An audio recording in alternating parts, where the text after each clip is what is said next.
Here I am. Let's just see that I have audio and video.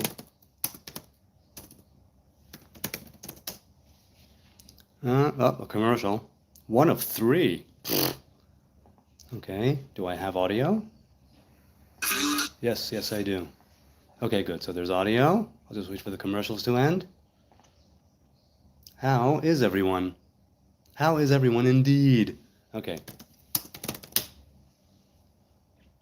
Let's say, okay, I can skip. And let's just see. Well, isn't there? I can't hear myself. Yes, it's the Nazarite bringing you Hebrew lore from days of yore. Here I am. And salam alaikum, imbas wa alaikum salam. Yes, all is well, thank God. It's good to be here. It's Sunday evening. I have a cup, a big, huge mug of forest fruit tea. Oh, it's still very hot.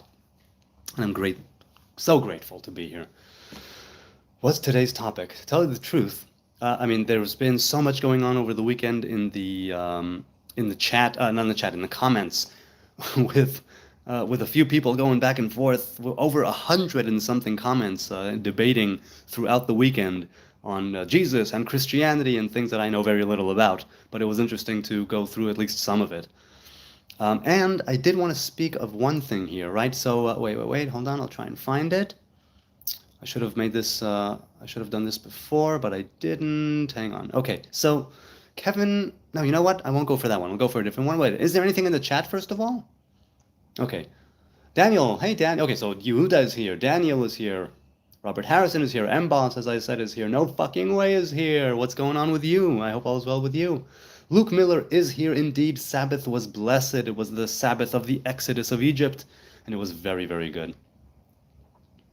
Robert Harrison says, just read a good book about Chief Dull Knife and the Northern, I'm going to butcher this, is it the Cheyenne and Lakota? Cheyenne and Lakota. So were they around your area? Right, you were in North Carolina, if I'm not mistaken? Now wait, I was looking for a specific... hang on a second. Yes. No? Ah, come on. I'm looking for a specific question. Okay, so regarding the IDF and the Army and the short that I did. Okay, Samuel says, dude, looks like you just walked out of an alien spacecraft and discovered Earth for the first time. Well, Samuel Jackson, love the name, by the way. They speak English and what? Yeah, something like that. We rediscover Earth every single day, you know? Howdy, friends, says Matthew. Oh my, I missed the comment battle. Hey, Real Jack Matt is also here. So regarding that, the short, right, from the last live stream or two, is the IDF the most moral army, which I said I have no idea. I have not done the research on other armies. I know I have seen plenty of morality in the IDF. There is also immorality and illegality in the IDF, though it's not its doctrine, and in some cases it used to be. People, individual, commanders and individual soldiers in the field make mistakes, and sometimes they are premeditated. So they do things that are immoral, they do things that are illegal, though not on a regular basis anymore, I would say. I'm not sure. So Zion Dean said, every army has its honest soldiers and its monsters. Good armies depend on good leadership. Unfortunately, Benjamin Netanyahu is not a good leader, he said. He failed his people on October 7th and conducted a brutal war in response, causing his ICC warrant. Israel would be a much better place without him, to which I agreed almost entirely, and I told him as much. I told him, in your opinion, then, what should Israel have done? Right? I told him, what should Israel have done? He didn't give me an answer. He said, Benjamin Netanyahu, he said something else about the military. I said, you still haven't answered the question. And then he said something. Wait, oh, I see. He deleted his responses. He deleted them. All I'm seeing now are my responses to him without his comments. Interesting. So you know what? I can't give you the back and forth, but it was an interesting back and forth. I will give you my final word here, and I see that he deleted. He said he had replies. I replied 3 times to him. He replied 3 times to me. His are gone. But okay, I'll read my last one. To him, I said, I have no problem self-reflecting and critiquing the government, But the fact that you can't tell me what Israel should have done is very telling. Nothing against you personally, I told him, just saying. Tons of folks are very quick to point the finger of blame at Israel for what it did, yet very few can honestly answer what it should have done. And now I see that he completely left the building. He completely erased the comments. Okay. Daniel says it's going fine for a Sunday at least. I hate Sundays. You hate Sundays? I'm assuming you're in a place where Sunday is not a day off, right? Like here. It's not a day off here. In the Netherlands, when we lived in the Netherlands for a few years, it was Sundays were off. I was still working because I was working Israel hours. But yeah, the wife and kids had a day off, and that was fun. Yehuda says, Shalom all. Shalom indeed. Peace, peace. Hello, goodbye, and peace. People need to give Bibi a break, says Robert. Well, some people consider him a warmongering psychopath. You're going to give that guy a break? Other people say, no. What do you mean? So he got some gifts, so he bought some cigars, so he ordered some champagne, give him a break. The president of Israel should pardon him, and the cases against him should be dropped. I have no idea. Far be it from me to say what should be done, could be done, would be done. I have no idea. This is so above my pay grade, I don't know. What I do know is one thing that Zion said that he deleted, but he said that Israel should have sacked Benjamin Netanyahu and the cabinet after October 7th, and I agreed. Now, once again, I have a very limited view. My scope is very narrow. So I don't know precisely what that would have led to politically, nationally, globally, regionally in the Middle East. No idea. I do think that after such a failure, and whether it's from the outside or you're one of the conspiracy theorists who thinks it was an inside job, people on the higher ups, in the army let it happen to justify the war, I don't know what. But Bibi and his cabinet should have been sacked. Other people should have been put in place. I think that should have done. That should have been done. I want the opinion of a native speaker of a Semitic language, says Daniel. Okay. Look at my question about the similarity of Hebrew and other Semitic languages. It's above in the chat. Heavy snowstorm, says Robert. Okay, I'll look in the chat. Hang on a second. Okay. Daniel says, how similar is Hebrew to other Semitic languages today, like Arabic and Amharic, like Polish and Belarusian, where they can understand each other, or like Welsh and Irish, where they have cognates? Well, look, Arabic, Hebrew, and Aramaic. I don't know if Amharic, because that's Africa, but maybe it's Amharic as well. I know that Arabic, Hebrew, and Aramaic are sister languages, and I, as a Hebrew speaker, can understand certain dialects, one particular dialect of Aramaic, that's Aramit Eretz Yisraelit, or Syrian Aramaic, right? Eretz Yisrael Aramaic, I can understand, I can read it.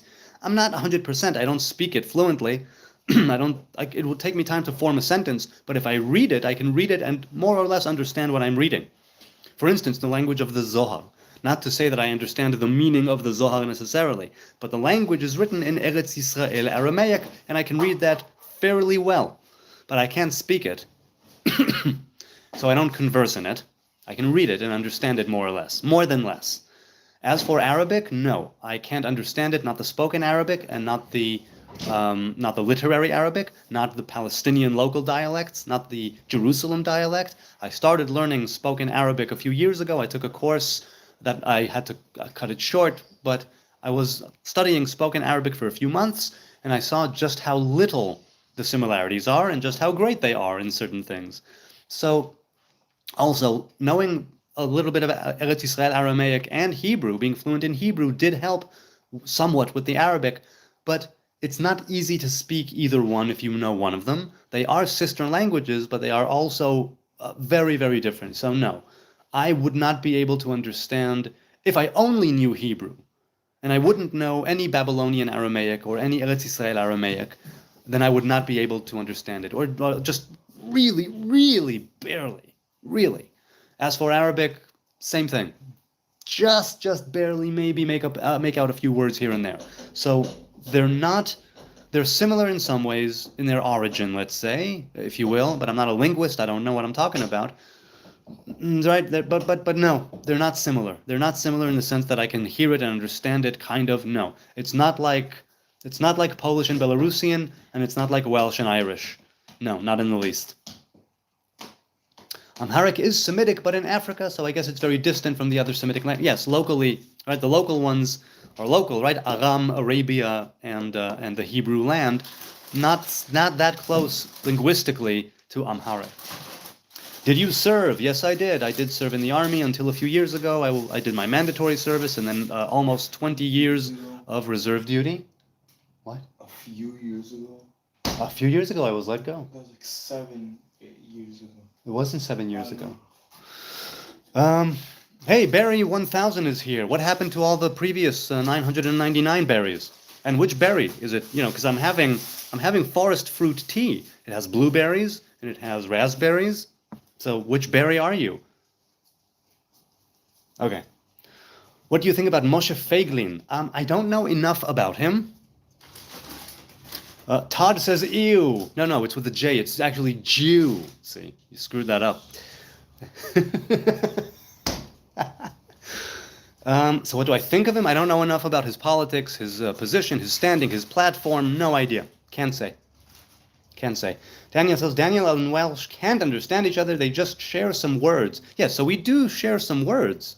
But even the cognates are quite different from what I've seen. So look, some things are shared between Arabic and Aramaic and Hebrew, again, depending on the dialect.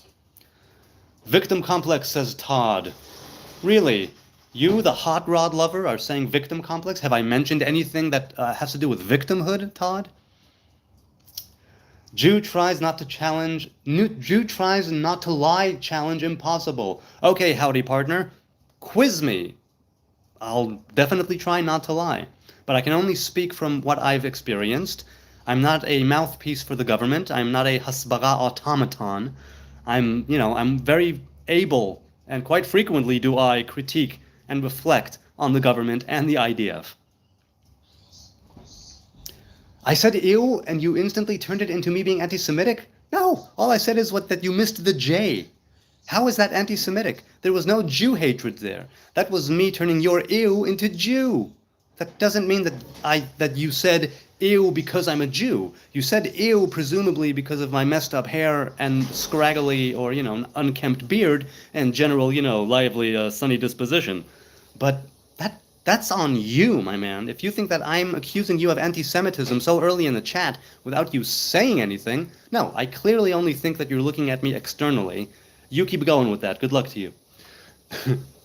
Would you say you're cursed, brother? No, Isaiah, I would not say I'm cursed. I am exceedingly blessed. I am very blessed. I'm blessed in so many ways that most of humanity could never, ever have even dreamed of. That's the blessings that I have. That is the abundance that I live in. So no, I would not say that I'm cursed. Mboss says, I'm not sure what is Sabbath. Is this like something Muslims also have, like Juma? So it's a day of rest, basically the day of rest. Now the Sabbath for the Hebrews goes back to Eden. Oh, hang on. I need to pause. I need to mute this. Yes. The Sabbath is basically a covenant, right? It's a reminder of the Edenic Sabbath that never took place because mankind was created on the 6th day, and we, before sunset, were kicked out. So the original Sabbath never took place, right? It was supposed to be the 7 full days of creation, right? 6 days and 1 day of rest. But the 1 day of rest never showed up. We are in the space between the 6 and the 7. 6, 7, as they say. So, yes. Arabs and Jews are cousins. Yes, Vincent, that is correct. Ishmael and Israel are brothers, are cousins. Where can I get my locks done in Israel? I have no idea. I didn't get mine done. They just grow like that. So I have no idea. Does Jerusalem experience any significant snowfall yearly? No, James Bong. Hi, nice to see you. No, not yearly. Every few years, occasionally consecutive 2 years, but no more than that I've seen. Maybe a light flurry sometimes, but no, it's definitely not annual snow. Definitely not an annual snow. It looks like you've been resting for years, says Vincent. No, I've got a lot going on. There's a lot on my plate. And so, no, I rest on the Sabbath. I like resting in the evenings, but no, sometimes it's not even that. With kids, there's sometimes not a moment to yourself for a very long time. Adam James, good to see you, man. Our masters taught a me'onen is, according to Rabbi Shimon, one who applies the semen of 7 species to his eyes in order to perform witchcraft From Midrash and Talmud, what's your take? Well, no. Onanism, right? Onan was the son of Judah, right? Judah had Er and Onan. Both of them died, and then Shelah was, well, he didn't die. Er died. Onan then came to Tamar, but instead of impregnating her, he penetrated her, but then pulled out and spilled his seed. That is onanism. Onanism is not masturbation. Self-pleasuring oneself is not masturbation. Now, there's a whole other discussion on whether or not masturbation is something positive at all, if it has any kind of, I'm saying halachically, right? It's basically a no-no according to Orthodox faith. People attribute it to Onan, the son of Judah, but that's not the case at all in the origin of the Torah. If you look in the origin, it's that he pulled out and would not impregnate his late brother's woman, which he was supposed to do, what's called yibum. And so, that is what happened there. As for Rabbi Shimon Bar Yochai, right? Rabbi Shimon Bar Yochai, assuming we're talking about Rabbi Shimon Bar Yochai and not a different Rabbi Shimon, he was a person of... What is it? Yes. Rabbi Shimon was a person of, well, let's put it this way, great judgment. A lot of judgment. It was said that while Rabbi Shimon lived, the rainbow did not appear because he carried that burden of the world on himself. Something along those lines, right? He was a sign, he was a symbol, he was that covenant of judgment that the rainbow represents. So Rabbi Shimon, a lot of times, his opinion did not become halacha. So if we're talking about rabbinic law, a lot of times Rabbi Shimon's opinion, if I'm not mistaken, because of that, was considered, but then not actually made into halacha. Though I might be wrong, and it depends. I haven't studied the laws of deriving halacha in a very long time. I seem to recall that. I might be wrong. Nevertheless, here, it's a teaching, right, that our masters taught, according to Rabbi Shimon, that a me'onen is somebody who applies the semen of 7 species. So the semen of 7 species meaning what? The 7 species of what? The 7 species of the land, right? Which include wheat, and which include barley, and which include grapes, and which include pomegranates. What kind of seeds or semen are we talking about? Is it semen or is it seeds?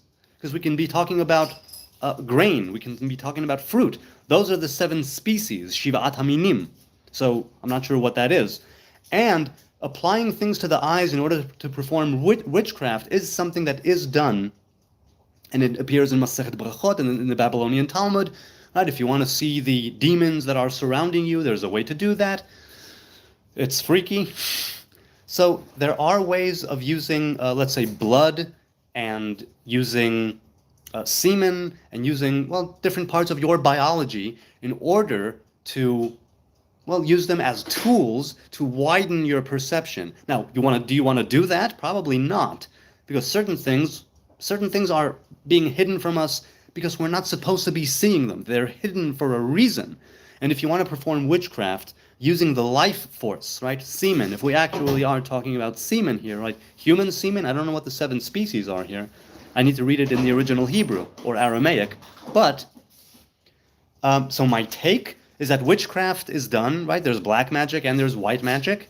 So I need to know it in context. What is the context of what Rabbi Shimon is saying? Rabbi Shimon is saying if one wants to perform witchcraft, then that a me'onen does this. What is that supposed to mean to me? I need to read it in the context of the sugya, of the debate, of the ongoing discussion. So that's my take, Adam James. I'm sorry if it's not what you were going on about, or what you were wanting me to go on about.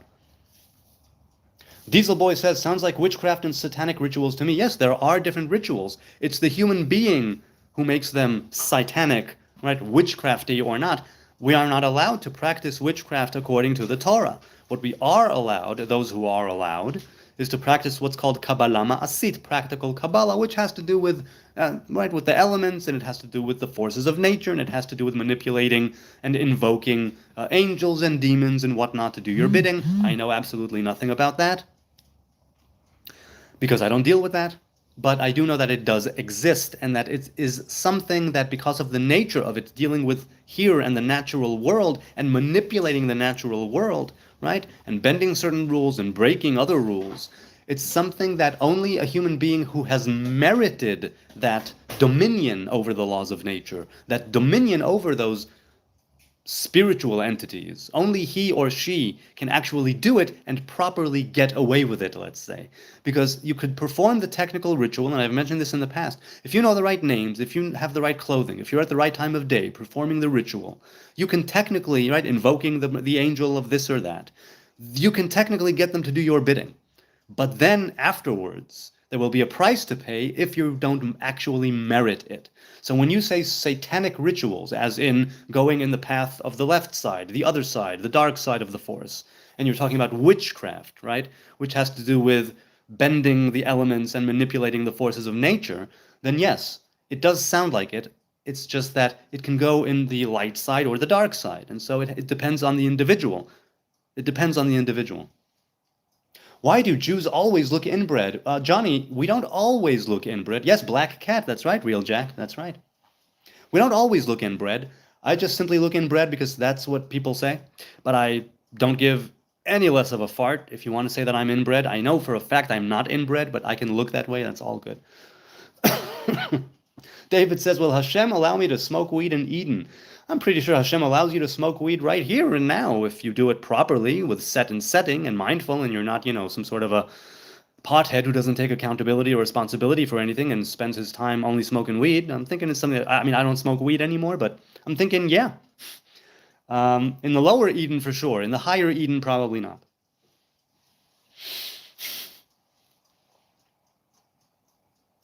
Vincent says, Johnny says, is it true that rabbis suck the fresh wound of the circumcised? So some rabbis do, others use a sort of one single-use, one-time sterile sort of receptacle, like a straw that they throw away afterwards. And yes, it is true. Luke says, how can you follow the Sfirot? Doesn't that divide God, which is forbidden? No. These are all revelations of God. They're not actually God. I don't know God.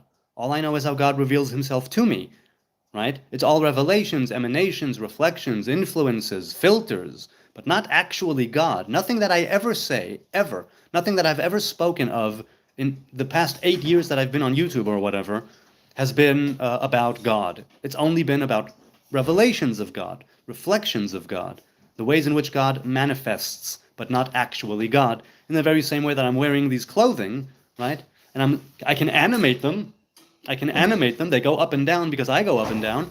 But you wouldn't think that the clothing would go up and down of its own accord. No, it's me inside of it, my body, inside of it, filling out the robe and making it move. It's not moving of its own accord. In the very same way, what we see are the things moving, right? But it's God working from within them, let's say.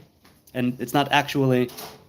So no, it's not. And those who do divide God into the Sfirot, at least according to the teachings that I follow, are making a grave error, and it's the wrong thing to do, according to the teachings that I follow, but far be it from me to judge anyone.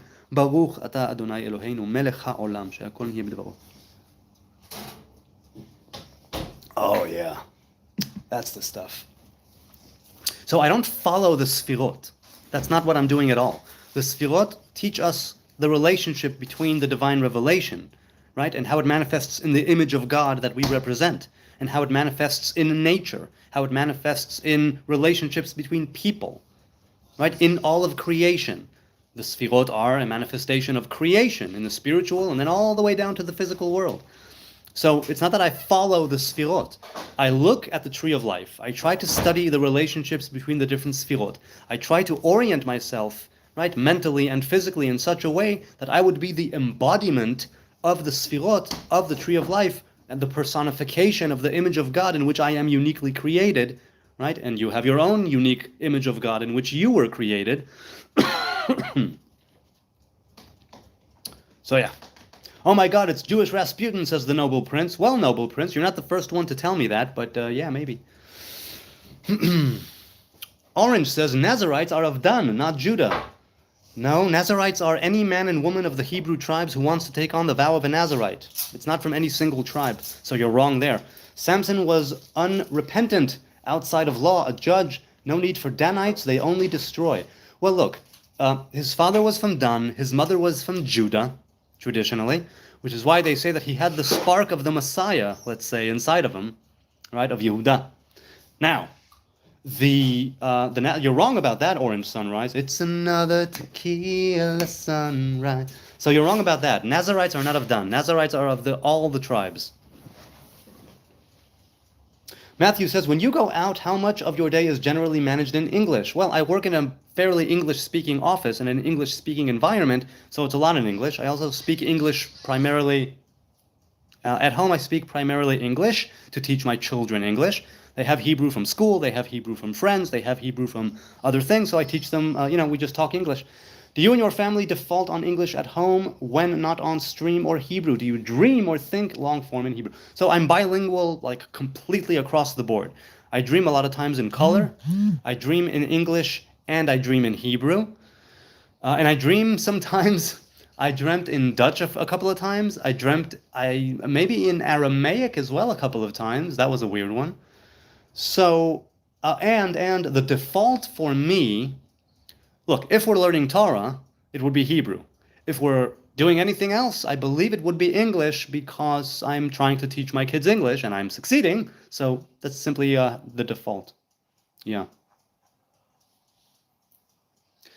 Aleph Bet, one Aleph Bet. Thoughts, my man? What kind of thoughts? Kvetch, says Orange Sunrise. Okay, all right, hear me. There, that was my kvetch. Emba says, what's your advice regarding masturbation and adult content? Lots of people are stuck into cycles of these. I would be glad to know your stance, both the Jewish stance as well as your stance. Well, look, the Jewish stance, it depends on what kind of Jew you are. As far as orthodoxy is concerned, you should remain modest. Halacha says you should not be seeing anything is immodest, and you shouldn't be speaking anything that is immodest. The thing is that I do understand that over the course of the generations, things like erotica, things like mere nudity have been getting a really bad rap. And so let's say I'm a fan of nudity. I'm not a fan of pornography. I can enjoy erotica as an art form, but there's a line there, right? There's a line where it goes from being art to being pornographic. There's a line where it becomes from being something which is merely nudity and the human being without clothes like any other animal to something which is meant to excite and stimulate and cause a sexual response. And over there, it's a very personal thing, a very delicate matter. So I'm kind of loath to speak about it. Also because I have had my many years of issues with pornography on and off. I wouldn't call myself an addict, right? And I've never been to the 12 steps or whatnot, but I have had my fair share. It's part of why I was in therapy years ago. And I can't tell you exactly, right? I can't tell you because what might not be exciting for one person is completely exciting for another person. It's difficult for me to say. So my stance is that, generally speaking, I don't judge people who watch porn, produce porn, act in porn. I don't know. I'm just saying it's not for me. I know from experience that it does me a lot of negative. It's just very negative for me. Very negative. Where not necessarily all self-pleasure, right? Fantasies are healthy, all of that. But pornography specifically. And that idea of rewiring your brain to pixels, and things going on a screen, that is not good for anybody involved, in my experience. And lest we forget that I went through puberty and, there was no high-speed internet porn when I was going through puberty. Kids nowadays being exposed to it at 8, 9, 10, prepubescent kids being exposed to hardcore pornography, horrible things, that they have no idea what they're... And growing into it with what possible incentive or motive do they have to go and actually seek out a woman when they can get everything online? So it really, really is... I mean, look, the TED Talk, the big porn experiment, the guy who gave the TED Talk died a year or two ago. I don't know, what's his name? I don't remember. But that's an amazing TED Talk, and it's true, really. So my advice regarding masturbation is, if you are able to do it simply with your imagination, and if you're able to do it so it doesn't become habitual, right? If you're able to do it as an act of true sexual exploration, you know what? I'll tell you what I told my kids, right, when they started hitting puberty.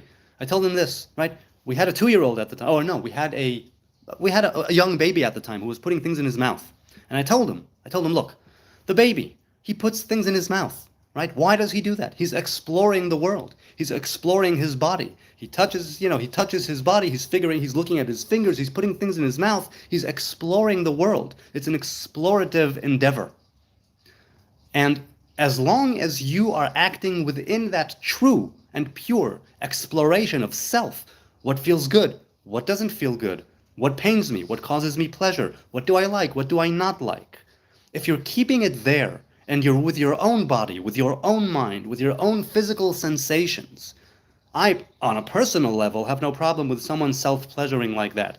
Right? I'm not talking about halacha, I'm not talking about Kabbalah, I'm not talking about the semen being the life force and there's no tshuva and all those horrible things that people say happen from masturbation. I'm talking about the mere fact of you, a human being, exploring your body. It's something we do as toddlers, right? There's the oral stage, there's the anal stage, there's the latent stage, Freud, right? And then we get to puberty, where it all sort of, things that you didn't get back then come into the picture now.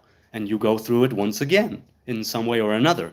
And you start exploring your body once again. The thing is that you don't want, ideally, you don't want to replace the explorative, curious, seeking, and sexually fulfilling experience with habitual, chronic, screen masturbation. That, I think, is not good for anybody, not biochemically, right, and not neurologically, on any level. Certainly, if you're very young, very impressionable, such plasticity in the mind, and if you wire your neurons, then they will you'll build this machine inside your head that's running on automatic. And I'm saying this as somebody who went through a fairly normal puberty without hardcore pornography on high-speed internet, and I'm still saying, oh my God, I can't even imagine what it's like for people growing up now, young men growing up now. I have no idea what to tell them. Now, as for adult content, adult content is basically, you train yourself to be a voyeur. And you don't want to be a voyeur. You want to be the experiencer. You want to be the dude who's actually there, right? And lest we forget, generally speaking, the Torah is pro-sex, really, really pro-sex, really sex positive, right? So that's what I go with. I'm sex positive, but not on all counts. And I would want it ideally, and this is also what I told my kids, I feel like if you're going to penetrate another person's body, you should penetrate their mind before that. Penetrate their heart, penetrate their mind, penetrate their life, then you penetrate their body. So I guess that's what I have to say about it, M-Boss, and it doesn't do it justice. It's just my thoughts about it. Do you hate Arabs? No, I don't, Amina. I do not hate Arabs whatsoever. I also have worked with Arabs, Muslims, Christians, Hebrew Arabs as well. My mother closed my eyes as a kid from the Nivea ad TV. I was not allowed to see boobs. The Happy Badger said, yeah. Now, I understand those who say, oh no, boobs. But it's just the human body. It's just the human body. We are all human beings. We are sexual creatures. I know I am. The thing is that you need to differentiate between the human experience and the experience that somebody else is trying to sort of pull over you, right? And make you follow the agenda, right? That engineering of consciousness, that engineering of awareness that's going on. And it's very, very difficult to do, which is why I say that in the earlier stages, if you keep to the explorative, to the pure human exploration of one's sexuality, that is a good thing. It is a blessed thing as far as I'm concerned, because you get to know yourself. You get to know yourself in the full sense of the word. And then you'll be able to judge things differently, right? You'll be able to know yourself a lot better. It's another lens through which you can view the sexual world, and it's worth its weight in gold. But it's really, really a problem because of the sexualization of everything and anything in our society nowadays and in previous, times. That halacha, orthodox, right, rabbinic law was like, nope, if it's immodest, it has no place whatsoever at all. Zero, zilch, nothing, nada. And it became very repressed. Really, really repressed. But I know from experience, once again, that if you repress something, it's gonna come out one way or another. Very, very few people are able to go through all of that religious suppression and learn how to healthily transmutate it later in life.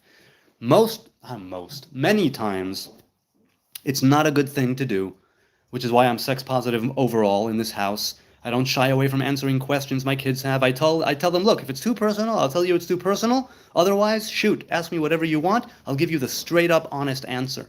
Because I don't want them learning it from other people. I don't want them learning it from pornography. I don't want them learning it from just the internet. If I can answer them and if I can educate them, and I always give them the disclaimer of has been my experience, these are my views, this is what I think. It won't necessarily align with anyone else's views, not which least halacha. Penetrate their butthole, says Zombie Duck. Well, that is allowed according to halacha, but only if there's consent. Only if there's consent. M-Boss says, thank you so much, it was good hearing from you. And again, look, hey, don't take my word for anything. You don't have to listen to me, do as I say, do as I do, think I'm this, I'm that, nothing, right? I don't know. I'm also experiencing this as I'm going along. I have also had my pitfalls and my cycles of use of pornography in the past.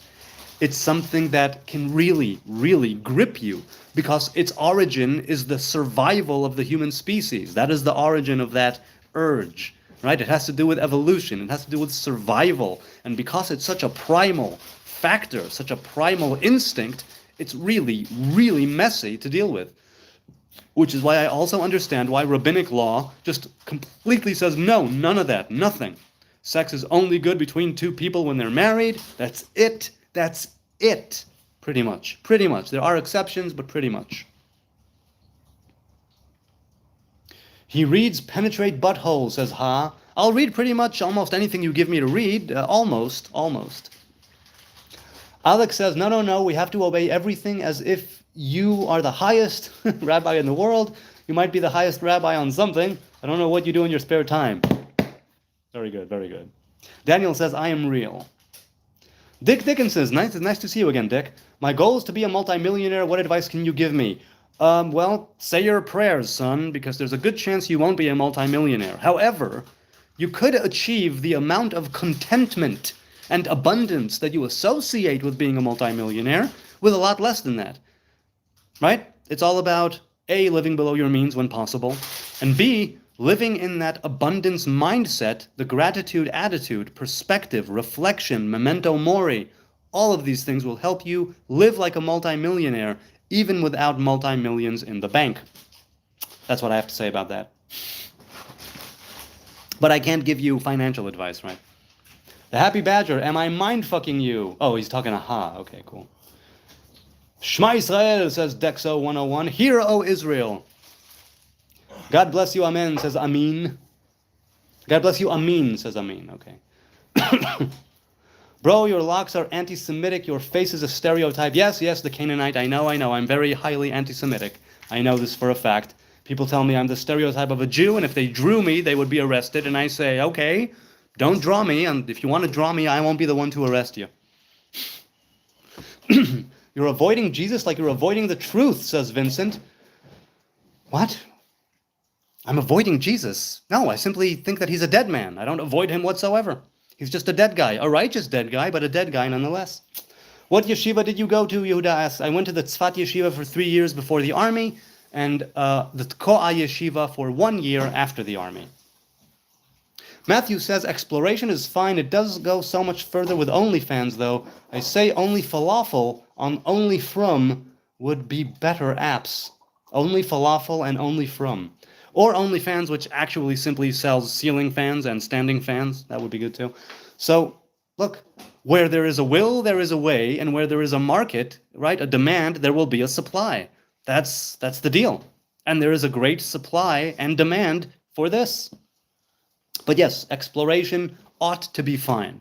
Nobody should be going through puberty feeling as if them exploring their body is wrong and that God is angry with them and that they're going to burn, in the Hebrew hell. No such thing really, but for all intents and purposes, the Hebrew hell. No one should do that. No one should be going through that. It's maybe in previous generations, but not in our generation. We are a generation where really, seriously, and I'm not trying to shed the yoke of Torah, commandments, and discipline when I say this. I mean to say it truly and honestly. Exploration is one thing. Habitual, chronic masturbation to pornography on a screen daily, multiple times a day is a whole other thing. That already has to do with habit and with addiction and with many other things that I can't really speak of. I'm not a psychologist, I'm not a social worker, and I'm not a psychiatrist. I just don't understand. I'm not trying to be a dick. Well, if you are trying to be a dick, talk to Dick Dickinson. He seems to have the goods on what it takes. Dick says, thank you for your advice. Good to see you too, mate. Jamrock, welcome to Jamrock. Why did Israel commit a genocide? Israel didn't. It's the terrorists who are continuously committing the genocide. If Israel wanted to commit a genocide, the war would be over in 3 days. Amin said, no, I said it, that's my name. Yes, yes, yes. Oh, so it's not Amina, it's Amin al, I see, it's Amin. Nice to meet you, Amin.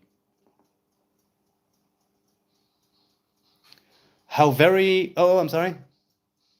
The Messiah doesn't return, he's failed every messianic prophecy, says Tenebris. Hey, Tenebris, good to see you again. Jerk chicken expert says, oh, I'm no expert. I'm definitely no expert, Skipper. And I've asked you before, hi Skipper, good to see you again. Are you an actual skipper? Do you have a boat? Do you sail? Do tell me, Skipper. Do tell. Paul Gay says, I'm 71. Ever since I was a little boy, for some reason I've always respected Jews, don't know why. Maybe because I believe you guys are the chosen. Well, I take issue with that chosen thing. We were selected for a certain task. Other nations were selected for other tasks. It doesn't make us better than anybody. It doesn't make us worthier or chosen than anybody. It's simply that the Jews were selected to carry on the Hebrew covenant, follow the Torah, follow its commandments. That's how I see it. I'm definitely not a supremacist. I see no need for supremacy. I see a great need for more humility. And I see that people sometimes take those verses dealing with that we will be on top of all and they just run with it as if they are already there. And what I always say is that unless you are truly backing it up with action, unless you are truly acting like you are chosen, unless you are truly acting in a supreme way, then it's just empty virtue signaling. Speaking of masturbation, right? That's intellectual masturbation. I just joined. Are you Jewish Israeli? Yes, I am, Bacon Sandwich. I am indeed. Yehuda says, your idol Jesus isn't coming back to save you. Man up. Dick says, what is your biggest dream? World peace.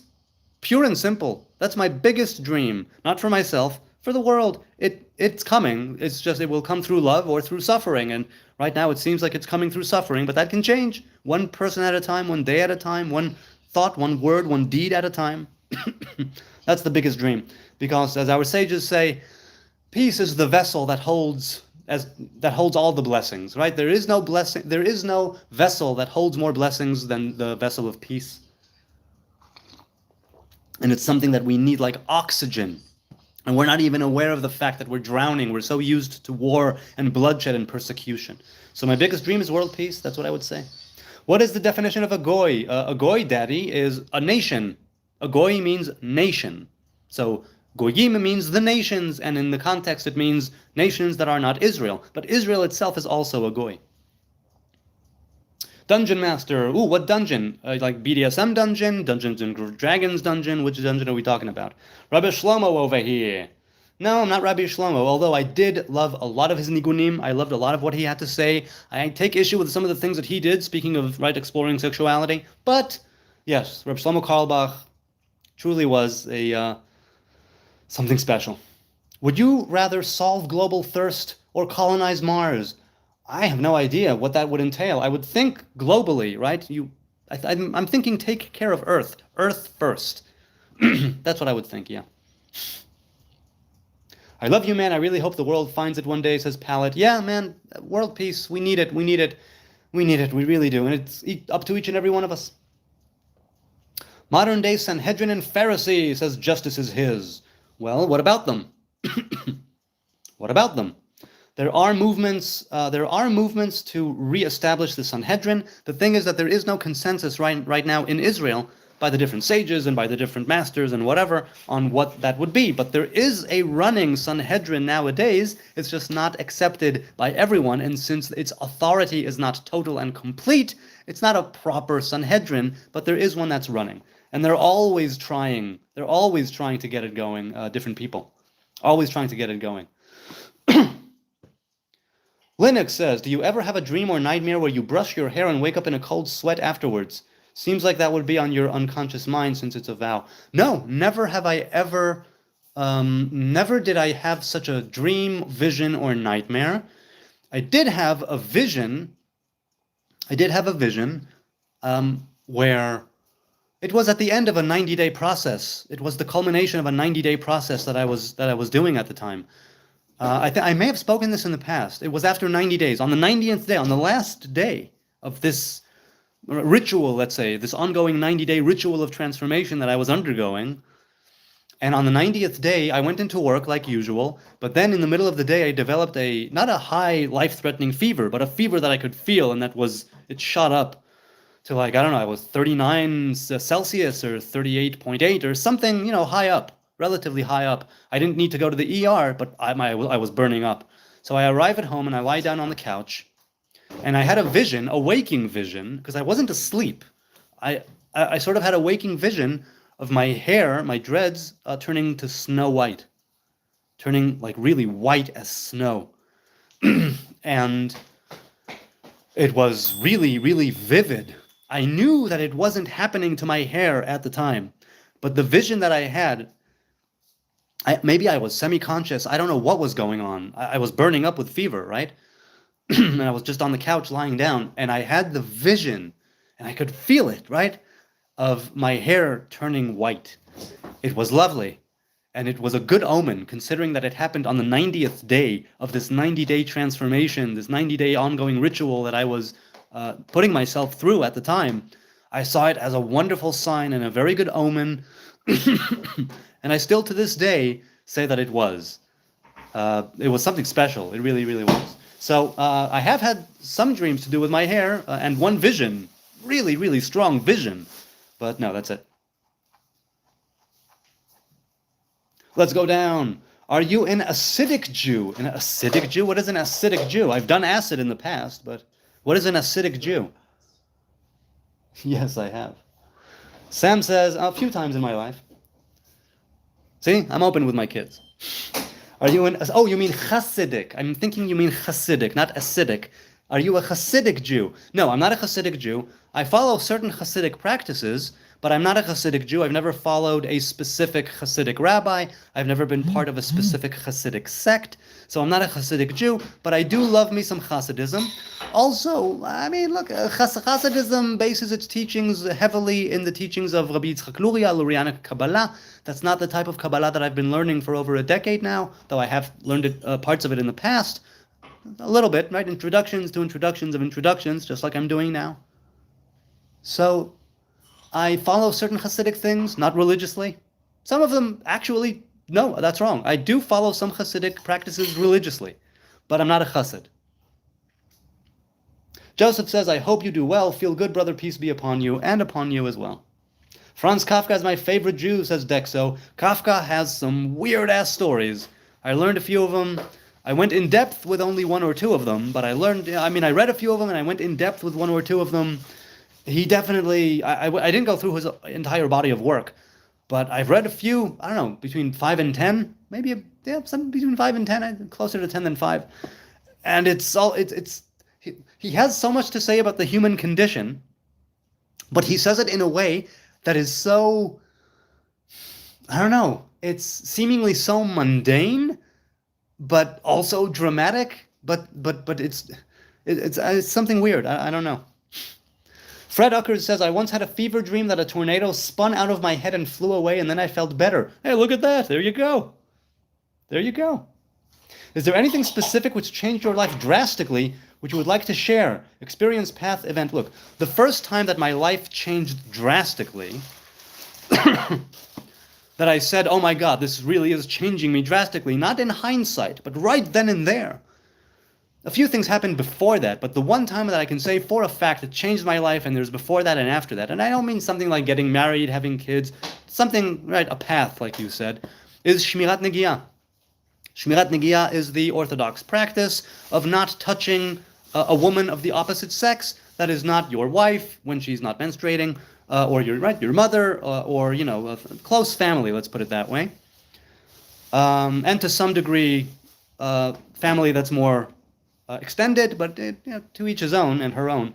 Shmirat Negiah is basically when I meet a woman, when I say hello, if I know that I'm going to see her, for a while and that we're going to be working together or whatnot, and I'll shake her hand, but then later on, maybe in text, maybe aside, I'll say, hey, you know what? I just don't do that. I don't do the physical greeting thing. I don't hug, I don't hug women. I don't shake hands with women. I don't have physical contact with women that are not my wife. I hug my mother, some of the extended family, right? But so Shmirat Negiah is something that I started practicing at the age of 17, and I've never looked back. It's something that I can definitely say has drastically changed my life. And again, not because women are dirty, not because women are impure, not because, ew, girls, cooties. No, it's because of boundaries. It's me putting a boundary, right, that I want to keep. Setting boundaries gives you choice. Setting boundaries allows you to experience a lot more compassion. Setting boundaries allows you to be of a lot of a clearer head, a lot of a sharper mind, right? Boundaries in general.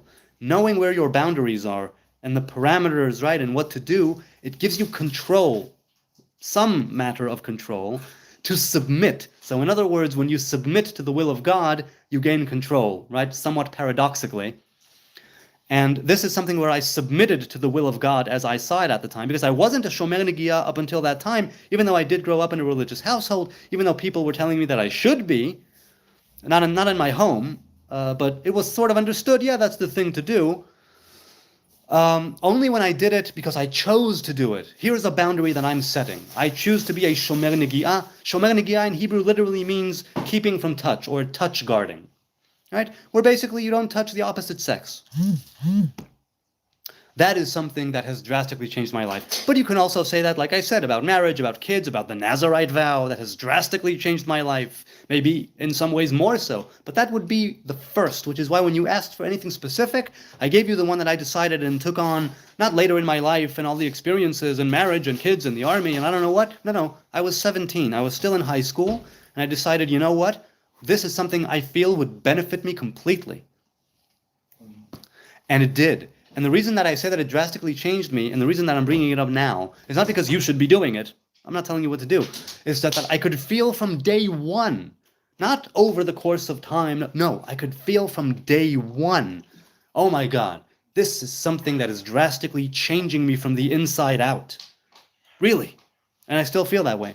Which is why, even though I could have brought up a lot of other things, I've gone through many experiences that have changed me over the years, paths, events. That one sticks out more than anything right now. Yeah, for sure. What would you do with 104 million? Well, I would immediately give 20% of it to charity, because I don't need 104 million. I would immediately put 30%, maybe 40% of the rest of it into like a savings account for my kids, like a long-term thing. And I would immediately take the rest of it and go to an accountant or somebody and say, please tell me how to manage my money. Please teach me how to invest.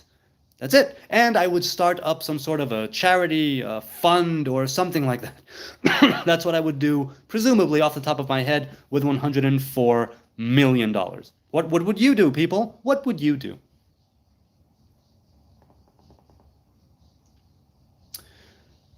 Name your favorite anime. Well, I don't know much anime. The anime that is my favorite, without a doubt, is Avatar: The Last Airbender. It's one of the only ones that I've seen. I think it's the only anime that I've seen start to finish.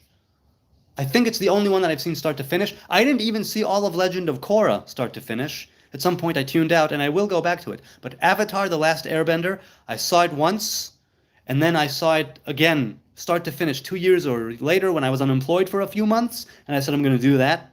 And then I saw it yet again for a third time when I was unemployed. I think I was unemployed for a second time a couple of years after that. But yes, my favorite anime, the only anime I ever watched start to finish, Avatar: The Last Airbender. Oh my God, what a beautifully written. I say that as a screenwriter and as somebody who loved watching it. Beautifully written, wonderfully executed, so good. So good. What an amazing show. I love it. I really do. Okay. James Bong says, I would be the coolest millionaire in the world and change many, many narratives. Hey, good for you. That's good for you. Eric the Wise says, love to get investment advice from a Jew. I'm going to be a trillionaire by next year. Deanna says, Proverbs 21:23, watch your tongue and keep your mouth shut, and you will stay out of trouble. Yes, shomer pivo leshono, shomer mitzarot nafsho. That is the Hebrew, and it is true. Right? Mavet v'chaim beyad halashon, death and life by the hand of the tongue, they are held. Yes? That's not really anime. Of course it is. It's anime by any... Look, it's anime in the sense that it's animated as anime. It's animated in the sense that it's... Well, it's that style of animation. It definitely is. It's definitely anime. People, is Avatar: The Last Airbender proper anime or not? Maybe not. I don't know. I'm not an anime expert. Wouldn't recommend watching Korra, says Clarissa. Why not? I started the first season. Amon, right? That's the villain. I was like, I don't know. I started the second season. No, I watched all of the first season. I started the second season and then I tuned out. I don't know why. Where are you originally from? Who is the real joke? From here, from Israel. Born and raised. That's where I'm originally from. So wait. Why wouldn't you recommend watching Korra? Bro, look at our chat and answer quicker, says Amin. Sorry, can't do it. I'm here addressing things, I can't answer every single thing. However, I will say, like I say many times, if I don't get, if I don't get to your chat, please leave a comment. I answer every single comment that is directed at me that I get. So please leave a comment. I read them all, and I answer I address them all. The answer may be an answer, may be a non-answer as far as you're concerned, but I do address every single one of them. So yes. Avatar: The Last Reset before getting another job. Yeah, that's right. What do you believe is the shamir that Chazal mention in connection with the Mikdash? Any fun theories? So, I don't know. I know they say, was it a worm? Because they say that there wasn't any stone cutting done in the first temple, and that they used a kind of worm or insect of some kind.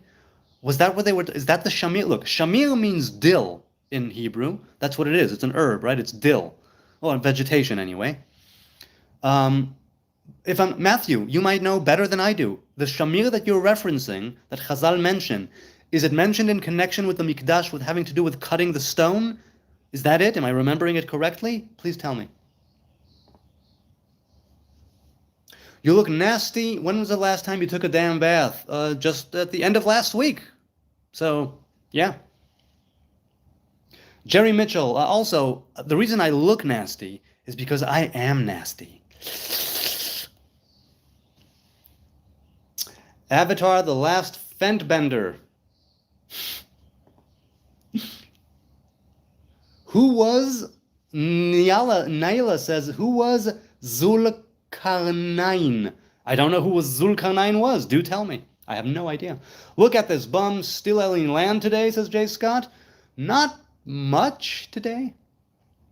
Do you know Krzysztof Kieślowski? Yes, I do know the Flotter writer.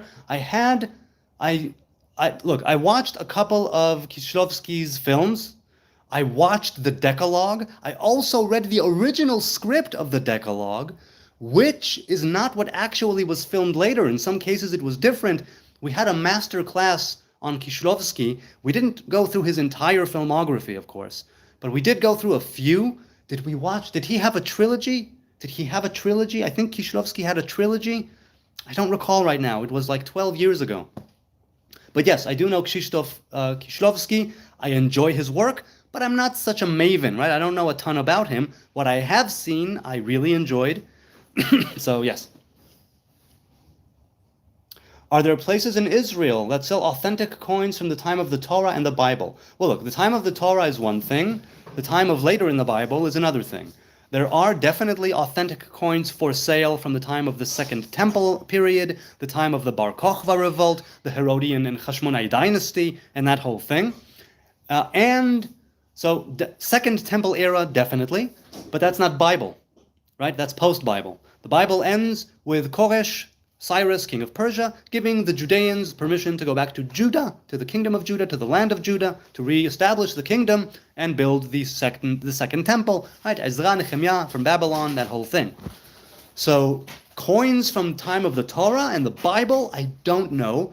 Coins from Second Temple era and around that time, definitely. So maybe not 3,000 years ago, but 2,000, 2,500 years ago, probably yes. Definitely 2,000, maybe even 2,500. So yeah. Oh, and speaking of the guy who asked me when I took a bath, I love baths. The thing is that I'm in an apartment now that has 2 showers. I don't have a bath. I miss getting into a tub. I would dim the lights. I would light incense. I would put on music. I would put on, like nice romantic lights. Like it would be so lovely.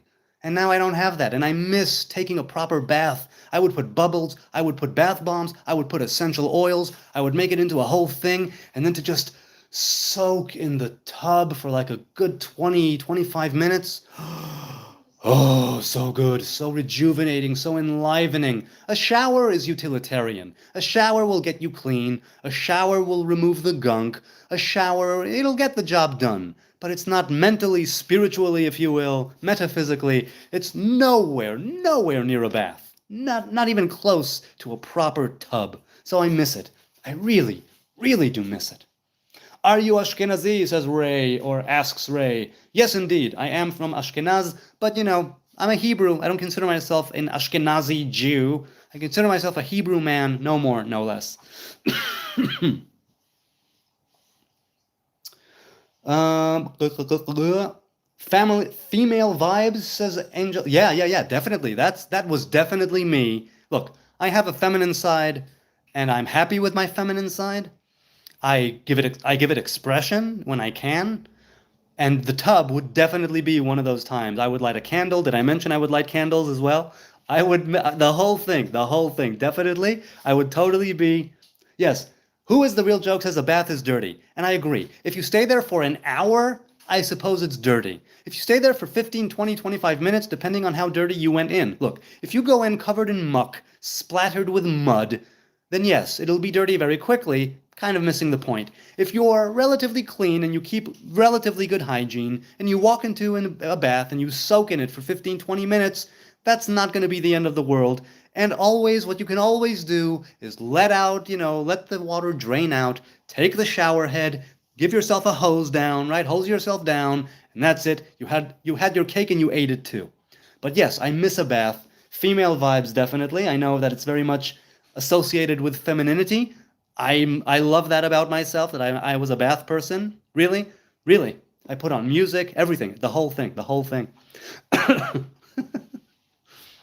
Love from Australia, says Sam Johnson.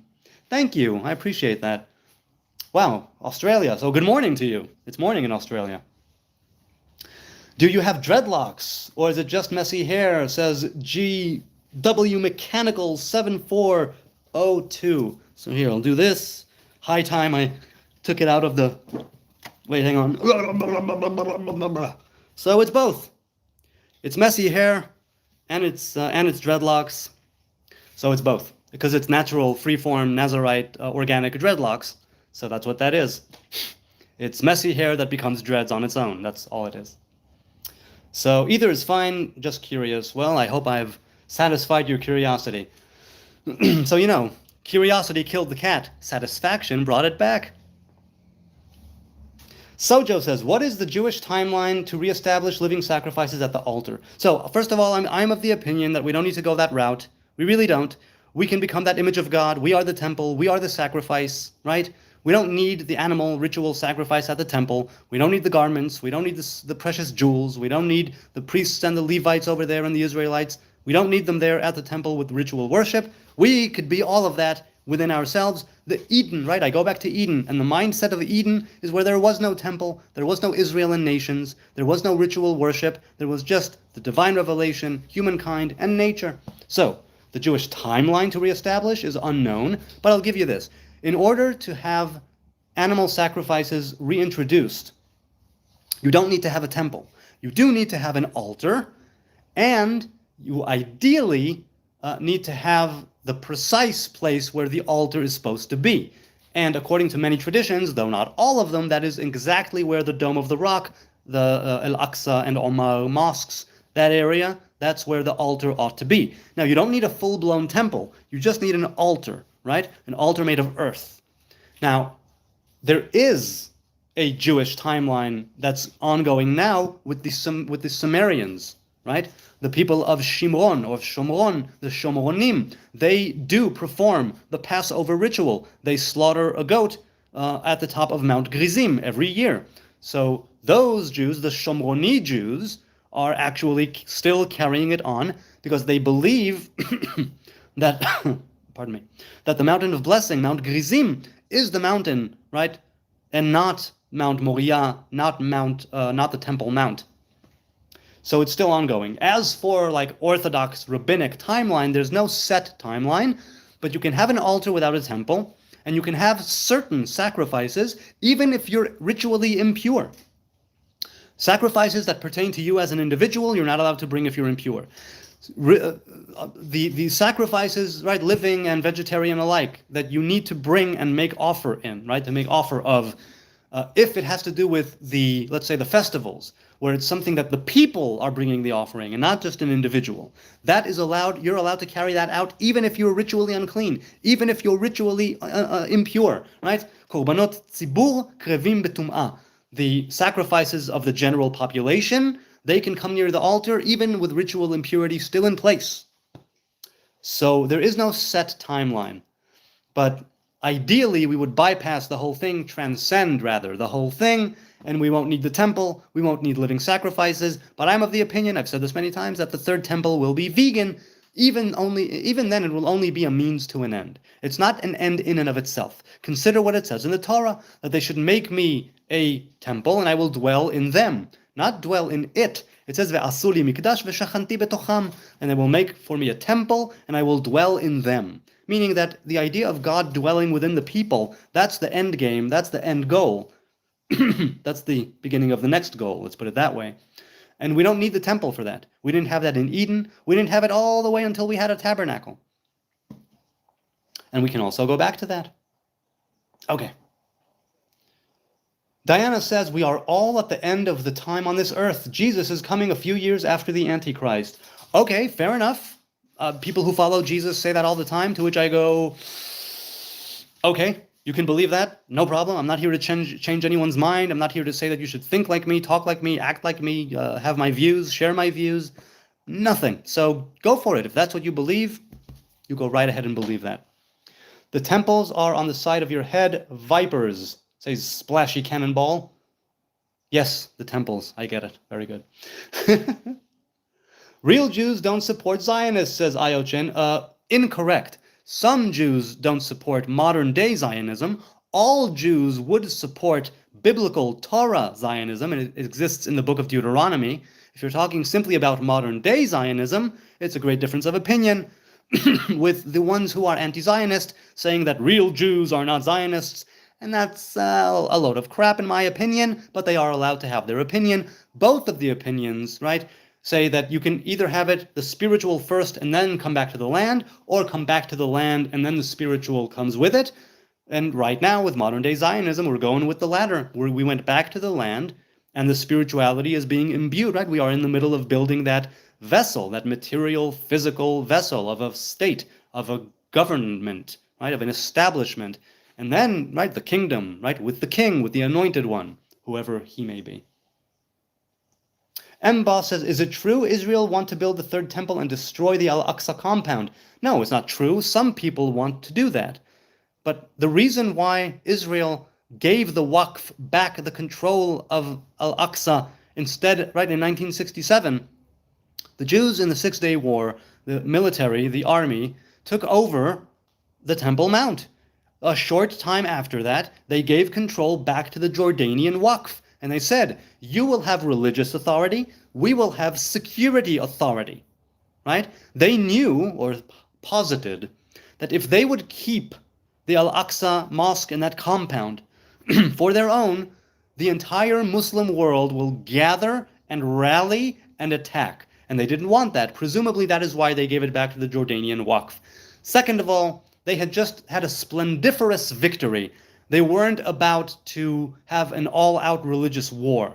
They had a physical, material war. 6 days. The world is in shock still from what went on then. And I know I am.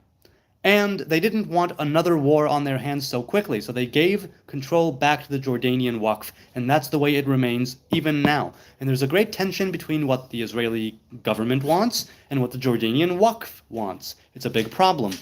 But it's not true that Israel wants to build it. No, some people want to destroy the mosque and build the temple. Other people say that the temple will be built on top of the mosque.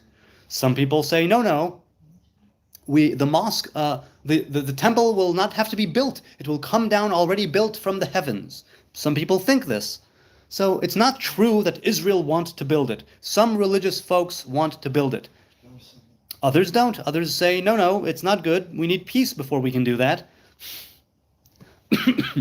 Let me know. A lot of misinformation out there. Thank you very much. I appreciate the question. So yes, some people do. Most people don't. That's what I would say.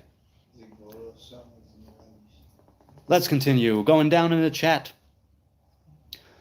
Going down. Have you ever read a book titled Abraham Fulfilled? Says N9 the Noob. No, I have not. What type of a book is it? I'm curious. AJ says, shut up, you twat. Well, I am a twat, but unfortunately for you, I'm not going to shut up. What I will do is take another gulp of tea. Oh, yes. Fred Ucker says, the mosque is the temple. Duh. Right. Now, Jews are allowed, halachically speaking, to pray in a mosque, unlike a church, for example. We're allowed to pray in a mosque, but not a church. And, at least according to most halachic scholars and rulers, but the mosque is not the temple because there is no Hebrew ritual worship ongoing. There is Muslim worship ongoing, but not Hebrew worship ongoing. That's why it's not the Hebrew temple. It's the Muslim mosque. So, yeah. I relate being a twat, though, LOL, says Marion. Hey, you know what? I'm everything you want me to be. Everything you want me to be. That's what I am. So you can keep calling me names and telling me I'm nasty, and of course I am. I am the nastiest twat you ever had the misfortune of encountering. Believe me.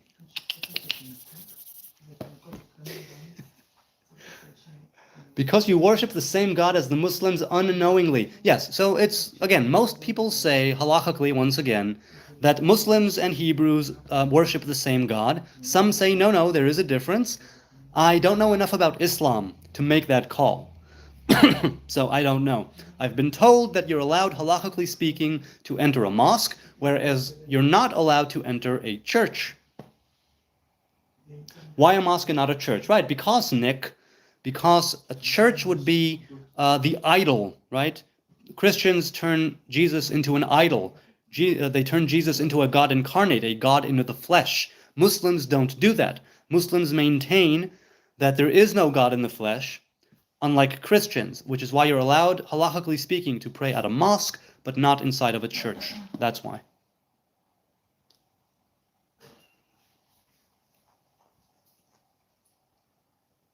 Muslims do not worship the same God, says Chris. Okay, so here, he'll know more about it than I do. Islam is derived from Arab paganism. Well, look, the Hebrew faith is derived from the pagan pantheon of the Canaanites, for instance, that was around before. So we all have an origin. We all come from somewhere, right? We all adapt to different things, and we all mutate, if you will, and I mean that in the positive sense of the word, right? And we change in the course of history. Just because Islam is derived from Arab paganism doesn't make it a pagan religion.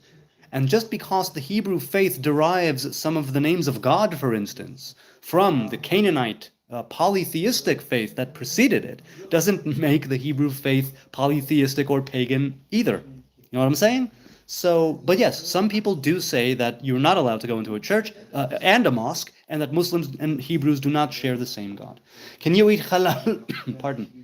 Can you eat halal meat in place of kosher? No. No, you can't if cooked by a Jew, says I'm rested. No, because there are certain things where kosher and halal coincide. The Venn diagram, right, it overlaps. And in some things, they do not overlap. So no, halal in very specific cases would be allowed, but in other cases, no, it would not be allowed. It goes on a case-by-case basis. And veganism is the way to go, because that's how you avoid the problems of kashrut and halal.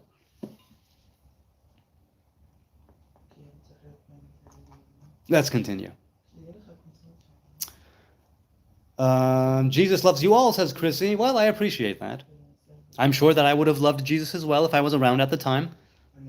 We Muslims eat kosher. Yes, you eat kosher. Not all Jews eat halal. That's the way it goes. I mean, look, halachically speaking, people who don't keep halacha, they will do whatever they want. People who don't keep kosher won't keep halal either.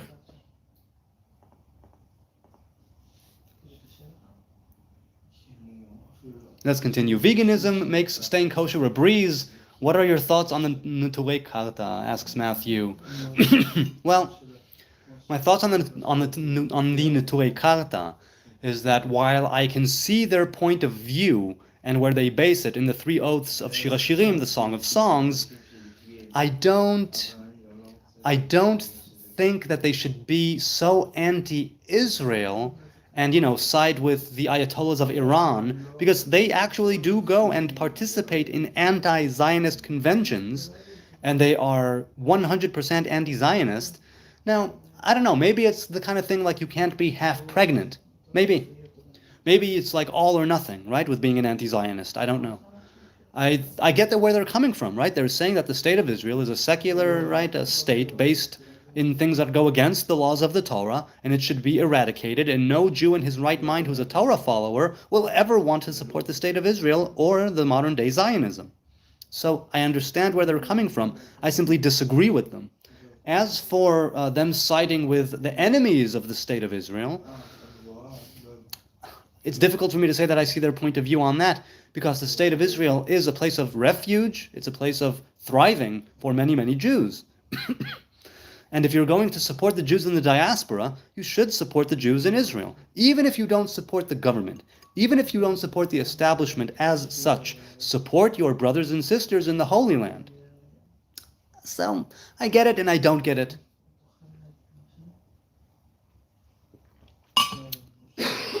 I get it and I don't get it. I don't know.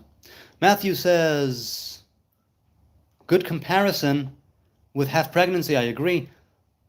I can swim in their nuance, but I can't swim in their mindset of supporting such dangerous alternatives. Yes, exactly. That's right. Mboss says, what do you think about Baka Mecca? Do you mean Kaaba? Not Kaaba or Baka? I guess it's mentioned somewhere in Torah. I don't think that it's mentioned, you could think that it is. Maybe it's mentioned indirectly, I don't know. So what do I think of the Kaaba, of the black stone? I mean, presumably it has a lot to do with Abraham, right?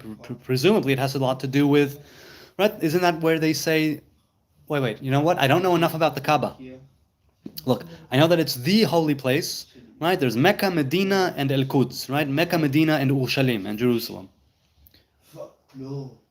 But I don't know enough about it. Vincent says, the Jewish state is secular, which is why they push porn and their transsexual BS. Really? The Jewish state is pushing pornography? The state of Israel is a great producer of pornography? Really? What are you basing that on? Jews, maybe I can understand, industry, entertainment, media. But the state of Israel is pushing pornography? Please, I'd love a source. I'm not saying you're wrong. I'm saying please give me a source on that. I have no idea what you're talking about. Kaaba, yes, not Baka. Kaaba is Abraham's house. Yeah, there you go. Can you store food in your beard like Wilson does in Don't Starve? Well, I haven't seen it. I suppose certain things I can. What would I be able to store? Like a licorice whip? Right? I could store licorice in my beard. I could store sort of pasty things, but then getting them out would be messy, and eating them and they would have hairs in them. I don't want that. What could I eat and then just take out? Dry things like a cracker. I could put like a cracker or an Oreo in my beard, likely. An Oreo, the mini Oreos. I could store mini Oreos in my beard. Why have I not done that? See, this is why I have this back and forth, asking the real questions here.